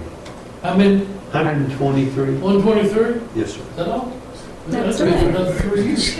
I've said for several years, Ms. Hicks, that we need, and I say this about the police vehicles as well, but we need to look like the community we serve. is Yeah, really what we need to I do. totally agree with that. And as far as the $30,000 budget goes, I mean, you say four-wheel drive, there's some pretty good 2 or 3 years old Outbacks or, something that doesn't have to be new, that could be a four-wheel drive that has a clearance. But I do understand the need for the four-wheel drive, but I agree with Ms. Hicks that we do need to look like the community we serve. We'll look at a program card too. Okay. Program, thank you, that's what I was trying to say back an hour ago. Okay. We good? Moving on. Moving on, the merit pool. No. Yes, merit pool.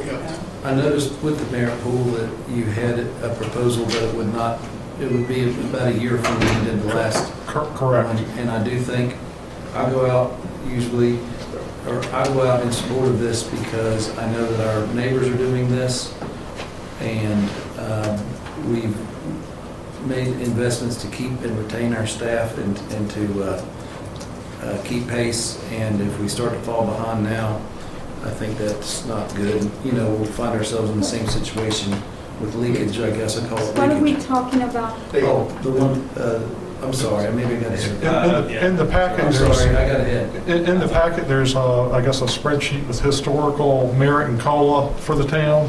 Yeah, can we just continue on this one really quick? We have. Which one? We're on the overflow parking aquatics. Page number 4. Okay, yeah, we had not gotten through. Oh, I'm sorry. I jumped in.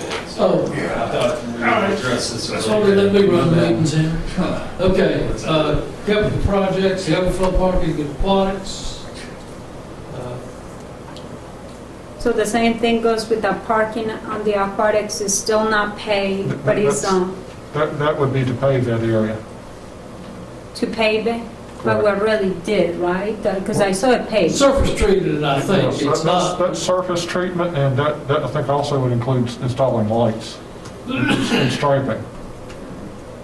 Does that also include the cameras that we need for over there? I know that obviously we'll say something like cameras, but I don't see anything. Didn't we have to install cameras there? We may, although that wouldn't be included in that, that would be under IT. And we have general money under IT for things like cameras. To be honest, cameras themselves aren't really that expensive. Now, the parking lot that we're talking about, is that going to be connected with the train eventually? It would be beside this train station location. Basically, the area that we were using, we did have, I guess, the rail working group had a concept drawing of the train station done. I think you've all seen it. This would basically be an area to the left of the entrance to get to the train station in that parking area. So this parking lot would be independent of that parking lot and the train station, but it would be the same access. I mean, my point was, other people will help us pay for this, right? If it's connected to a degree with the train station? This is our budget. Yes. Yeah, this is simply to pave that parking lot, like I say, put in lighting for that overflow area right now. Okay. But this is the one right there, as soon as you get off of Franklin Street on the left? Correct. Okay, good. And that is used all the time. Okay, annual paving and primary extensions, $1.2 million. I think that's pretty, is that pretty standard what we've been budgeting? We need it. Between $1 million and $2 million. We need 6 more. Every year. People keep making fun of us with the potholes How everywhere. much of that is VDOT money? Of the annual paving, nothing. That's general fund. Down below that, we have the Roanoke Street, primary paving, and those are being covered by VDOT funds. So we don't, I thought we got money. That primary money, the next two items. Yeah, we kind of, Roanoke this Street, budget, 100. this really should just say annual paving. We split out the primary extension paving separately. We used to combine them. We just split them out separately this year. So total paving is 2.7, about $3.4 million in paving. Do you have, I guess you have a list of where we're going to be paving this year, right? Correct.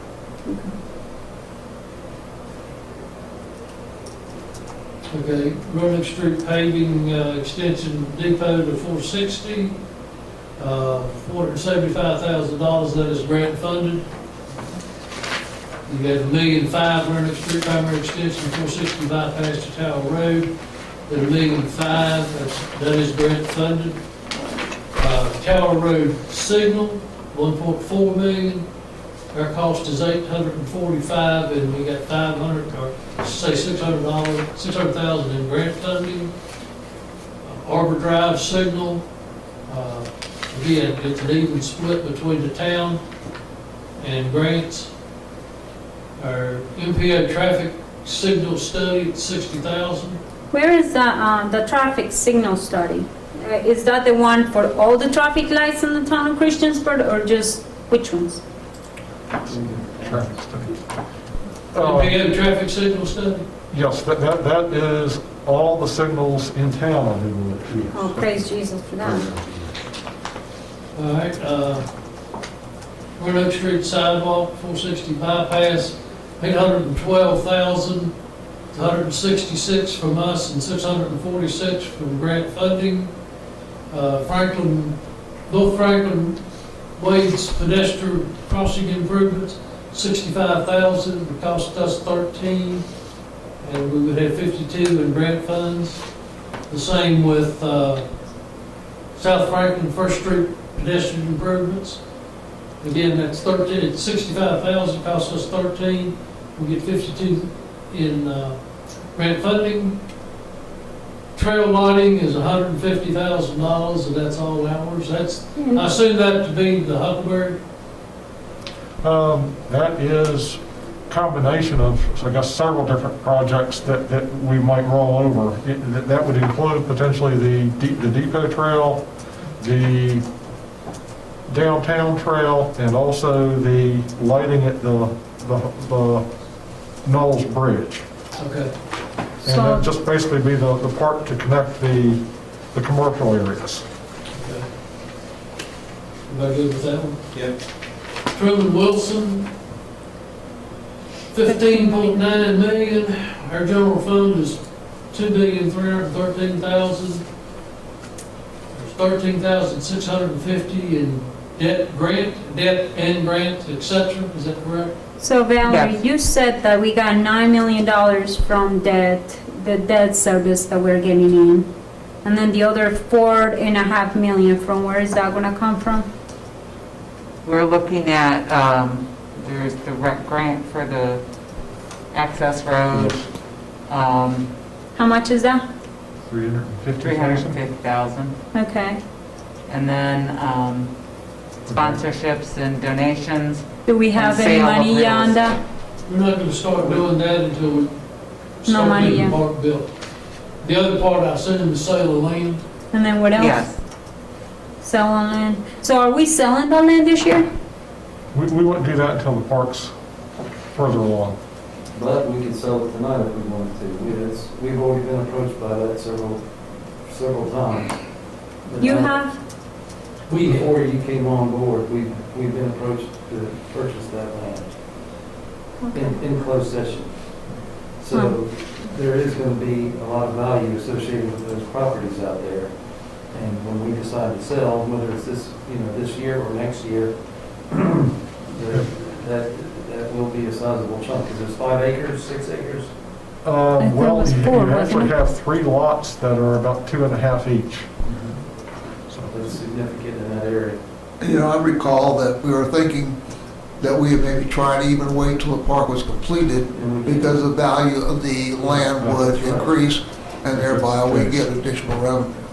So general funds, this year we're taking out $2.3 million That's coming from the reserve funds, yes. from reserves.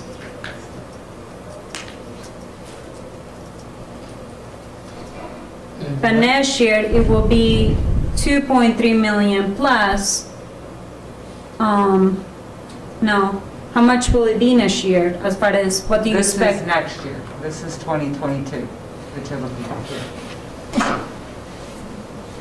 22, 23. The No, park this is supposed to be, 21, 22.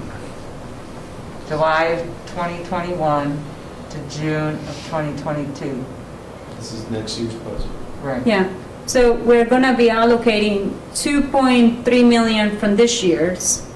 And then when do you expect to get that loan? No, That's next year, right? this is next year. This is 2022, 23. Right, so we had almost a little over 4 million in assigned reserves for the park. And we're gonna spend we spent 1 million, we're gonna spend $1.5 million to 2 million in 21. Some of this is gonna roll over. Some of it we're spending this year, some of it we'll spend next year. Because we already paid like $2 million already, is that, so that would be almost 5 million, correct? Total cost of the park is the 18 million in construction and another million in C&E and, 17 in construction. Yeah. So it was not 17 million and then a million, it's actually 18 and then another million, so it's 19 million? no. It's 17 Go ahead. an additional million. 17 and a half, 17 and about, what, so 650,000? No, it's closer to 800,000. so that's 18 million pretty much. A little bit less, but yes. And that obviously didn't include the land, because we do still have a loan for the land, right? We paid cash for the land. Yeah. Didn't we have like $2.5 million don't we have a loan for like $2.5 million? We do, but it wasn't for the park. It wasn't for the park? Okay. Then we got Cambridge Trail, $45,000. Okay. So on the capital outlay, we're budgeting 23.1 million. It's going to cost us 5.5 million, and we're going to get 17.6 million in grant money. And More or less. You know, we say And this, yet, we say this periodically, but we appreciate the efforts that all of you make to get this grant money and to help us, you know, and it really shows right here on this thing. And I just want to say thanks for all the work you guys do on this grant money. Thank you very much. Capital projects. Additional reserves, this is what you're projecting to add into reserve fund. mhm. 1 million? Okay. All right, very good. We're next into merit pool and cost of living. Still got more capital outlay, doesn't We How do. many pages we got for this? I thought it was Not too a many. twice. We'll scroll on down. Andrew, let's see what we got. So 10 pages. I think it was- With the last What page are we in? There we go, cemetery. Access road, $15,000, maintenance.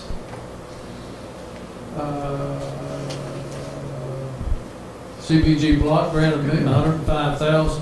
That's sidewalk improvements, is Yeah. it?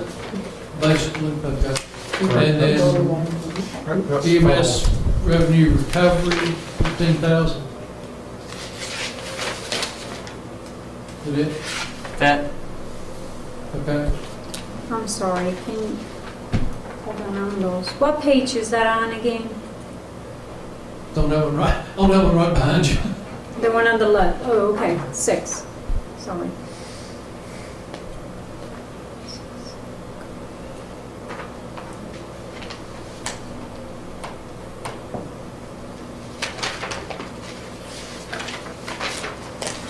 But if you notice on these, the town funding zero, this is just money that comes to us.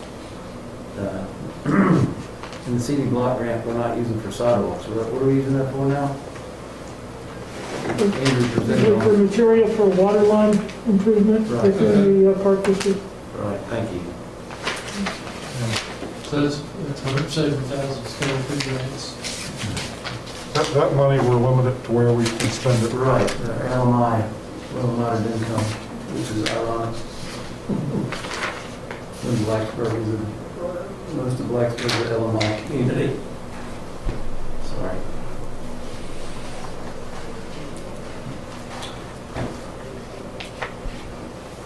Ready to move on? Yes. Hold on, the county fire program, the truck equipment, there is nothing in there, right? It's 50,000. That's 50,000. So right here, the county's actually helping us with 50. Right. Yeah. Okay, good. Which they can do probably for the police too. Nice. All right. Are we ready to move on? Yes. Are you back at the top of the screen, or we got them all? No, so No. this is a new Oh. page. Okay. Water operations.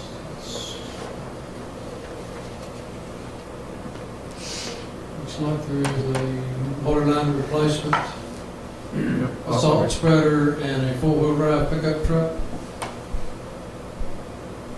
137,000. Okay.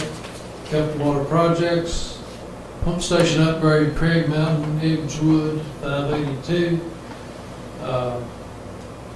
Roanoke Street water line replacement, 2.7 million, 2.75 million. Buffalo tank, 1.2. That was rehab, but now that is actually the cost of Replacing. a new water tank. It had 1.2 rehab. million. It had, That is a new tank. okay. Yeah, it started out as a rehab project for the existing tank, but it became a replacement tank. Right. Now, the Roanoke Street water line replacement, we're going to stick with our policy to not pay that till after we replace that line. Correct. Which is Yeah. kind of why it's still in here along with the Roanoke Street paving, because we would do the water line and then the I know, but, primary paving. you know, Yeah. it was a big deal years ago when engineering, Wayne and his staff came up with that policy where, you know, we're not going to pave and then go dig it up less than a year later. So I just want to make sure we're still going to do that in that order. First pants and then shoes. Yes. Well, we kind of did that on Franklin Street too. There was a problem with the water lines there too. So what else we got? Wastewater pump station, a vacuum truck, dewatering pump, 50,000 for the SCADA system, and 90,000 for Walnut Pump station. pump station. Generator replacement, it's $155,000. None of that's grant funded, is that correct? Correct. All right. You don't want your pump station going out, I can assure you. Okay.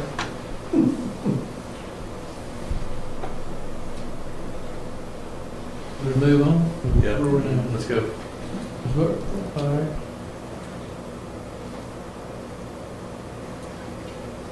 Treatment plant, 773, but the biggest is the wastewater master plan. Preliminary engineering report, but this is actually to start design on some of the things in the preliminary engineering report. Okay. Okay. Well, you know, when we give our budget presentation, we also include probably a small capital projects presentation too. Okay. Is that 500,000, is some of that coming from reserves? Or not? We have some reserves for the wastewater treatment plant, but until we kind of get the whole plan as to what we're going to do for the full size of the project, that's probably when we'll go out and look at the debt for all of that and combining some larger projects together and using some of those reserve funds that we've set aside for some of that. Okay.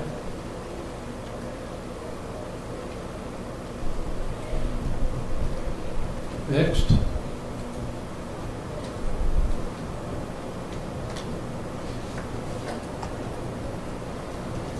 Okay, so these are stormwater capital projects projected at $3.5 million, including Hickok Street improvement, which is basically a 50/50 fund and grant and matching grant. Culvert replacement on Fligger and Franklin, College Street drainage study, and stormwater ponds evaluation and analysis. That's needed. And I industrial have- park swim property improvement, solid waste management improvements. I know that there is nothing on this budget under the Sleepy Hollow thing. Is that completely done already? Because I know we had it in there before, but have we done all the work?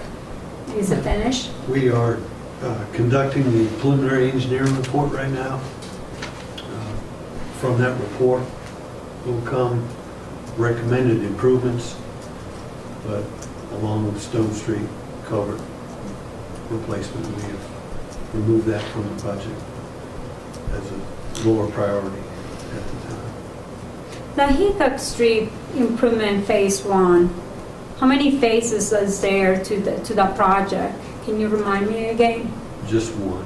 Just one. Just that one. And the 2.6 million that goes on to move the creek, is that correct? And then what else is that included? Is paving and everything else? And Once the street is tore up, yes, paving to restore the street. And it's catching stormwater coming from back up on, well, it's from the Alcorns and the other buildings, from Macaroons and stuff. So that creek is coming from, where is it coming from? From Hickok Street, or is it coming from Gray, I mean, like that side? Coming from up like the First Street area behind the Great Road, from back that area, across that parking lot, across the Medical Arts parking lot right now, and cuts across Main Street and goes under the Alcorn building right now.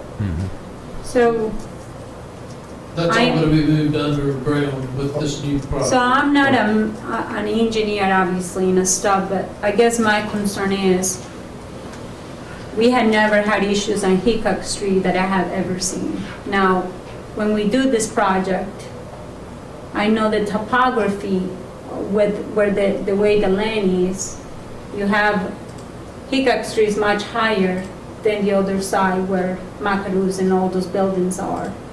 I guess, is that why the cost is so high, that you actually have to go really deep into the ground to make sure that you can catch all the water and just make sure you throw it away from? I think it's the size and scope of the project. It's, pretty large pipe under there. And, to relocate that and dig up the entire street, it's just an expensive project. We're getting 50% grant funds because it's a revenue sharing project. So, which is, like I say, 50% VDOT, 50% town, which I feel was a pretty good way to go with funding with stormwater projects. Oh, it was. Have you made sure, we own Hickok Street, correct? Correct. So if we were to close it, we don't have to worry about possibilities of maybe lawsuits because we are using the parking spaces and things like that. Because I know with the Alcorns, it seems like there was a problem in Blacksburg. If we do close it, it would be temporarily for the project. We do plan on reopening it. I understand it will be reopened, but there will not be, you don't see, can you please ask Reed for me just to make sure that there will not be no liability as far as... We don't have liability closing our streets for storm drainage projects. Okay. That's just part of what the town has to do. Ray Alcorn endorsed this, didn't he? This project? He is in support of it. Okay. This project is, correct me if I'm wrong, Wayne, and I am an engineer, but I haven't looked at any watershed maps, but I seem to remember that this Hickok Street is one of the lower reaches of College Avenue, is that right? College Street. College Street, that's what I meant, College Street. It does intersect right there at the church. So you could, so for council's benefit, this is the first step in addressing College Street because it's addressing the lower reaches of that. And of course, the College Street will go on up, but if you don't improve the lower reaches, the backwater will just get worse. So you have to fix, this is the first step in improving College Street drainage, is fixing the lower reaches, increase capacity. But right now, there is no problems on Hickok Street. No, but what I'm saying is College Street drains into Hickok Street, and that it's the same body of water, it's the same Yeah, but I don't foresee seeing any additional water coming from, moving It it wouldn't come from. that way, but backwater is a major issue with drainage. That means This when water, when you restrict flow downstream, then the water. This affects flavor as well. Up that way? This is receiving water from that area? This has been on the books for how many years now? Decades. Right. I guess, like you say, it's a pretty big drainage area. And as Wayne said, that this is kind of the intersection of the College Street area and the upper Hickok Street area before it continues on down towards Depot Street intersection. How come this made it to the top of the list, some of the top of the list when we had other items that were, it seemed like they were priorities? I'd say it's just kind of worked its way up the list, to be honest. We have done other projects that we funded first that are storm drainage related. We did the Brown Church, Lucas, Rigby Street area project. I guess several years ago, we did the Hans Meadow stormwater pond improvements. So this is that 2.5 million or whatever. How much was it before to do it from the other side of because I know that before there was another option to do it, which it was cheaper. How much difference was that? Instead of doing Hickok Street, instead of just rerouting and continue to do it just the way it was before and fix it off of, wasn't there another route to do it that it was gonna No, be cheaper? It was going, no. We've always really looked at repiping it to Hickok Street. So repiping it. And what was the price of that? 2.6. Actually, 1.3. Yes, 1.3 On would the be town. I mean, the way I, project would be 2.6. the way I look at it, I don't think there's a more important project that we have coming up than this Hickok Street and things like that. Is that right, Wayne? I would deem it important, Well, similar to the North Franklin college, Street right? project, where we had businesses being flooded. There's businesses being flooded downtown. And we're, I think all these stormwater projects are important. But I You agree. need that to start somewhere. In order to fix Hickok, we've got to fix the collector system downstream. Because otherwise, So, it's going to pond and back up even worse. so I imagine College Street will be next, correct? Do you That's part of the foresee reason we're us doing an amendment for College Street this year? Because I don't see it anywhere in here. Well, College Street drainage study is the last item there, and what that is a detailed engineering study. You know, I said expect I guess, the basin study in April. The $150,000 for the College Street drainage study is for a more detailed design for actual construction type drawings. Why are we paying so much on this? I mean, we paid $80,000 already, right? that's what, Look, we've discussed this. I know, is that This year. 80,000 and 150? I mean, is that what it is? I don't So think that's it's, 230, right? I don't think it's our job to micromanage I it. am, You know, No, that's we what we've got discussed this as a to. council when this was presented. You were but part it of this was, meeting. it was around 100,000, Showalter. Now we got another 150. And I Is think this in I am addition to able that, to ask Wayne? that question. Is that You part are, of the but I same don't think amount? I don't think you're understanding. Is this, you're saying we paid 80,000 6 months ago? No, did we pay 80,000 because I thought it was part of the amendment? Is this the cost of the study? Yes or no? no. The 80,000 that you approved Yeah. was for the study, and that will determine the alternatives and the path forward to spend, as Randy indicated, that 150,000 for this engineering design. So it is 80 and 150, correct? Correct. So it's 230. Okay, good. Well, the study looks at all the alternatives. And this is for engineering. Correct. We're looking at the best solution to get the best bang for a buck. Okay. So this is a logical step in any project. Study, then engineering, and then construction. And in all honesty, in between engineering, or maybe before engineering, during engineering, we'll try to seek grants also. Storm drain projects are pretty good to apply for revenue sharing, which is 50-50 funding with VDOT.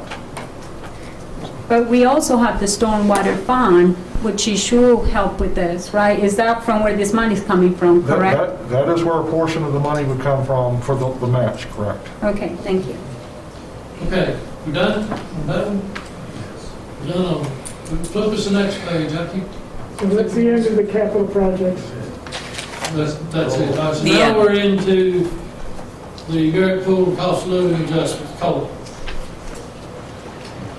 As Mr. Sykes brought up, the spreadsheet was included in there to give you a little bit of history of what we've had in regards to COLA and merit increases. And also, if you notice in there's a proposal for a 1% COLA and 2% merit pool in the budget. Those would be allocated roughly about October or November of next year. So, sorry, this year, although it'd be about a year from the last allocation. But we just gave them one in 2021, 2022, which we just did an amendment. So we're talking about another one. About a year away, yes. This will not be until next year. This is for It's 2021, 2022. So that'll be this fall, Yeah, which is a year from The last last one. year. Right. well, no, because that was an amendment. No, And we we did it just last did that. November. Yeah, it was November of this, just like 4 months ago. November of 2020, yeah. Yeah, so we're talking about this one that is like 5 months from there and like 3 months from now. No, it'd be October, November. Okay, October, So November. it would But be a it's year still, from the last time they had it. we're trying to cut budgets here and whatever, and this is, I think we're still not done with the pandemic. We got a park to build, we got jobs to, that we're asking to fill in now, and I personally will say it will be no Since we have a money. town to maintain and a staff to pay, this merit increase, that's what we would do the limits on for annual increases? Or is everybody across the board, 2% merit, 1% COLA? This is to budget for merit increases. It would be a 2% merit pool. And your allocation of that would be dependent on your performance evaluation. Okay. And that does not increase anybody's, pay scale. It increases their individual pay, but it doesn't move the pay scale. Okay. The 1% COLA would move the pay scale for the whole pay scale. And it would move all employees' salaries 1%. And the COLA is really intended to keep up with cost of living increases. If you notice in the spreadsheet, I give you what the consumer price index increase has been basically every year, just kind of for reference. Okay. I really think that inflation is going to hurt us more and more as the months go by. And if we can do this in our budget, I think our people are going to really appreciate this, of trying to keep up with the cost of living going up the way it's going to go. Well, do what? What are you, I see the history here, but can you tell us what you're recommending? The recommendation is a 1% COLA and a 2% merit pool. The 2% merit pool is approximately $275,000. So the COLA would be roughly half that. So you're looking at almost 400,000, Mhm. almost 400, Correct. yeah, almost 400,000. And again, we would allocate those in October, November 2021, so it'd be. But we still about don't a even year. know what the numbers are gonna come in for food taxes, lodging taxes, and everything else. We wouldn't know that until the end of the year, but we're budgeting fairly conservatively for that. So this proposal, at 2 and 1, is your comfort level with what revenue projections you see at this point? Correct. Okay. I know the county is giving raises, and this is just reading the news. The county is, the town of Blacksburg is going with 3%, I believe. And if we don't stay, I know that staff retention is a big deal. We lost 2 of the engineering staff to VDOT, so we have to keep our knife sharp. That'd be what I'd say. We have to keep our knife sharp and make sure that Christiansburg is keeping the right people. And this is why I'm very reluctant to hire new people. I'd much rather take care of the people we have than get a new it's like having children. I don't want another child. I love my children, but I don't want another one. And I'm not saying, please don't use this, I'm not saying that none of them or all of them are not doing a good job, because I think they're doing a good job. But as far as, it's really hard for us to turn around and say, hey, we're increasing your water rates right now. We're still in a pandemic. People are not still making the same income they were making last year. Some people are not. And I just don't see, you know, from my perspective, maybe you're seeing it from your perspective where maybe the engineering and stuff or whatever is going out, but as far as the rest of the people, and I don't know that we can support, continue to have these increases. Maybe next year, maybe we can look up later and maybe we can do an amendment. I mean, I'm not against coming back, you know, later on this summer and looking at this again. I'm not against that at all. I just think that right now, Let's just start. right now is looking really, really, the numbers are not adding up, you know? We got a 50-something million that obviously wasn't that budget. On, do you want to see the 2 and 1 in the budget as it stands? Can I ask one question? Well, first, you know, I think Joanna can, I respect her decision and what she's saying. I mean, that's, if she doesn't want to support it, that's fine. I don't see, what I always see is us trying to convince, if somebody doesn't want to do something, us trying to either shame or convince somebody to do it, and that includes each one of us. So I respect her not wanting to support this or look at it later, but let's see what the council want, or the majority of us want to do here, Steve, okay? So on Steve, you had a question? I did. Is the governor going to give state employees, somehow I was thinking 3%? I'm not sure. I'm not sure if that's correct or not. I think I was actually hearing 5%. I heard 5. You heard 5? I think it's 5, 5. okay. I think it's 5%. All right, so every employee of the town will get 5? No. Oh, my God. It's a state, so the town gets nothing. Right. Okay, good. It's up to us to All right, thank you. One thing, Ms. Hicks, 2 and 1? I'll say nay right now. Okay. Mr. Bishop? Yes. Yes. Yes. So it's 4, 1, 10, okay. one thing I'll point out with that is if it does get to be October and we are in dire financial shape, so we can revisit the issue with council. I would love to revisit the issue. Like, I'm not I'd against like that to at all. revisit, but I think we need to include it for both state purposes, so will that. I believe if we're in dire straits come October, we're going to be revisiting a lot of stuff. Yes, I don't think we will be, certainly. But with the hope that we're going to revisit the restroom, and if we cut the ban, maybe we can revisit the ban. There may be, hopefully, some other capital projects. And we may be able to revisit some of those even if we have That would be the another word on the federal stimulus. Right. Okay. Insurance outlook? I think it will be short and sweet. Basically, we can hold the line on insurance this year. It's what I don't we're believe seeing. it, Randy. It's going to be short and sweet. How much do we pay per employee on those? It depends on the plan. It's anywhere from 400 to 600, depending on A year? the size. Per month, For insurance benefits? yes, Per person? Yes. yeah. For a family, it's around 600. So 600, If they've elected to have the family plan. if right? they Yes. have the family plan. But they're also contributing to that. And then how much is it per person that we're paying? I For the think it's employee? around 440. Depends on which plan you're under. I can tell you, this plan is probably one of the best ones I ever seen in my, obviously I never worked for the government before like this. But I can tell you, you go to a doctor, you don't have no co-pays, no payments, no nothing. That's just with my dental insurance, as a normal person getting it off the street, I was paying $45. It's $45 just for that. And then over here, you come and work for the town. Those are really good things that the town has, that are wonderful benefits that we're paying, that should not be taken for granted. when we're looking at, these increases and things like that, I mean, right there, $600 for a family, that's a pretty good amount for the family that we're paying in every year. $7,200 a year in.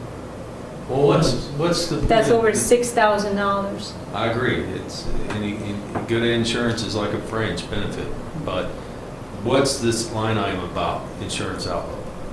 Was just to inform you that last year, if you recall, our insurance premiums went up a bit, and we held the line on the amount that we were going to withhold from the employees for that coverage, and that kind of paid off. This year, our insurance costs came down almost a little bit more than they went up the year before. So we're able to hold the line on pretty much our cost and what the employees need to contribute. So that's on the medical insurance. On the liability insurance and the workers' comp, they're staying level. They're actually paying us back a small credit in this year, in FY21, because we didn't have all those part-time employees during COVID. So we're getting about a $10,000 credit back on our workers' comp. What is the whole point was to just update you on, we're sort of status quo on insurance, which is a good thing instead of a conversation that it's up 25%. How come the town doesn't, the insurance, how does that work as far as, why don't we make it where we actually have a co-payment? Wouldn't that benefit us? I mean, or is that something that it has always been this way, that the insurance covers everything? It doesn't cover everything. There is a copay with the Key Care program. It's just certain, like routine visits and stuff like that don't have a copay because they want to encourage you to get routine medical care. If you go and have some procedure done or a non-routine visit, there will be a copay. I think they call it wellness care. They encourage wellness care, like to go Right. get a physical each year. Or, Exactly. going on a limb, but that's true with most health plans. Correct. A physical would be free. That's encouraging, that's catching something early. Right, but if I go to the doctor because I don't feel well, there's a copay. That's acute care. Acute care you pay. If I'm a expected employee or an employee, I think the most important thing that I look at is my insurance. I don't have to tell everybody that. Insurance will just eat you alive. It's more important than anything else. And I think if we can do as much as we can to take care of our people on their insurance, that's a premium thing. And I don't think there's any employee that's going to disagree with ever on the that. table to remove the insurance? Yeah. Just give us stuff she didn't think. I don't think you were pushing that, were you? You were just saying it's a great plan. I think it's a great plan. Yeah. That's what I'm saying, that it's a really good benefit that the town is providing for their employees, because, like I'm saying, as I a agree. private entity or just somebody, trying to get insurance costs an arm and a leg. Okay, park financing. Do we have that in here? I honestly didn't think we'd get this far down the list. Do we have that in here tonight? There's not a There was spreadsheet on it. nothing there. Can we just wait it for the next time? We can. Are we going to do Thursday night with the presentation on capital projects? or- Would you rather talk just a little bit briefly about financing to cancel the meeting on Thursday? I would. Yeah. We're already 2.5 hours I'll into stay this. till 10 tonight if we cancel the Thursday. Yeah, no, I'm sorry. I'm exaggerating, it's, If it's acceptable, I'll give you maybe a 5-minute update on how we plan on financing the park, and just open it up to any questions. Okay, so the park financing, because it's under $10,000 or $10 million, I wish it was $10,000, that'd be great. Anything under $10 million is what's called a bank qualified financing, which means one bank can make that investment. It's a qualified investment that only a banker can make. A bond, you're going out into the general market to sell it, and various different investors are buying that bond. So it comes with a bunch of other baggage and things that you have to do, like going out and getting credit ratings, which we haven't used bonds to purchase anything now in, I think, 15 years. So we would have to go out and get a new credit rating, which is, I refer to that as the dog and pony show. Mike's probably familiar with these. You go to New York and you do all these presentations to Standard & Poor's and Fitch and convince them that we're very creditworthy and do all our financials, and they give us a credit rating, and then you go out and you actually sell bonds to investors. So sometimes that's big investors, sometimes that's, pension funds that are buying those big things. We have gone through Stafford County Industrial something. It's a big consortium that basically puts out a huge bond deal. Like, they'll do $250 million worth of bonds in a bond offering, and the town can take a piece of that. So the bond that we just paid off here a month ago was a part of that pool, and we just take a piece of it. So they went out and got $250 million in public bonds. We took a piece of that for 20-some million 20 years ago when we built the treatment plant.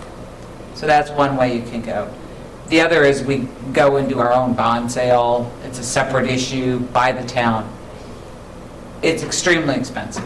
So to the extent that we can keep our financings at the $10 million or below becomes extremely cost efficient.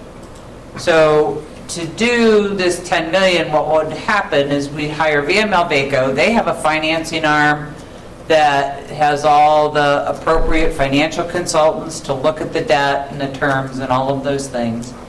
And they put together an RFP, and they go out to all the banks in Virginia and say, give us a bid on this.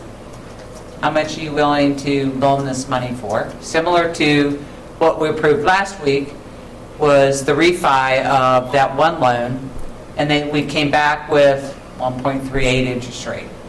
The next interest rate on that was like 2%. But they take it, they write the RFP for it, they put it out for bid, they come back and say, here's your best offer. And then we just write a relatively simple bank note for that.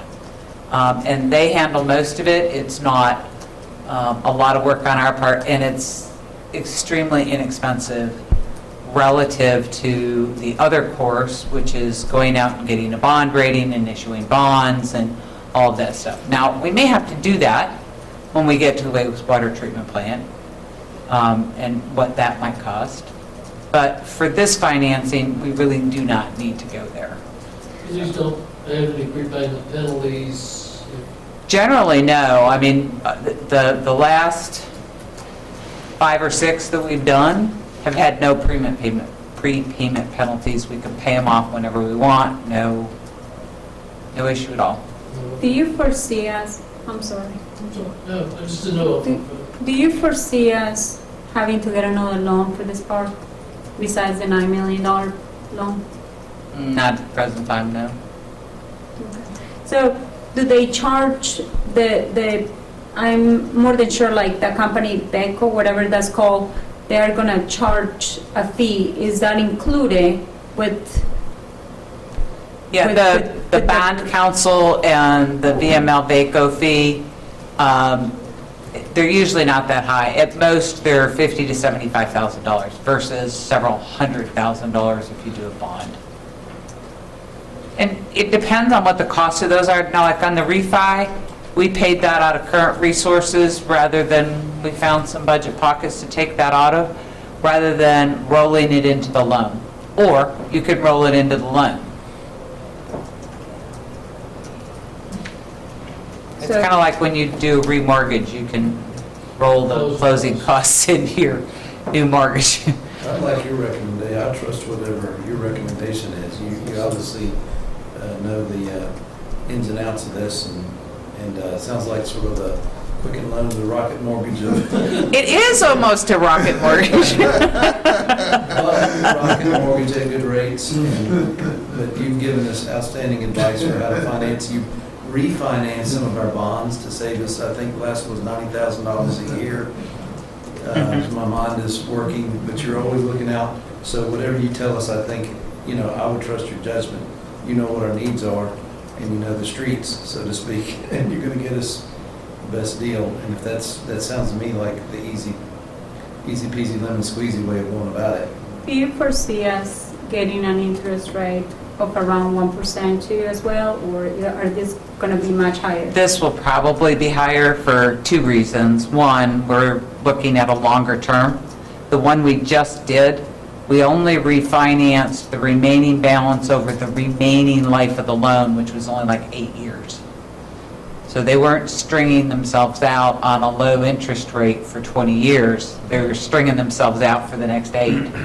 So we'll have a higher rate on the new loan for the What do you park. expect the lowest number will be probably?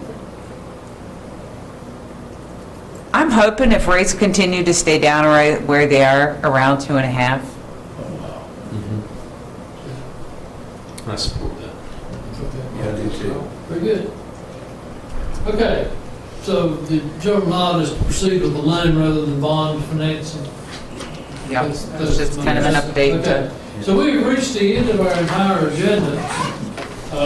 We have an option of coming back Thursday night to discuss the capital outlay stuff, or we can take Thursday night off and maybe look at it for another weeknight next week to give them time to get their stuff together.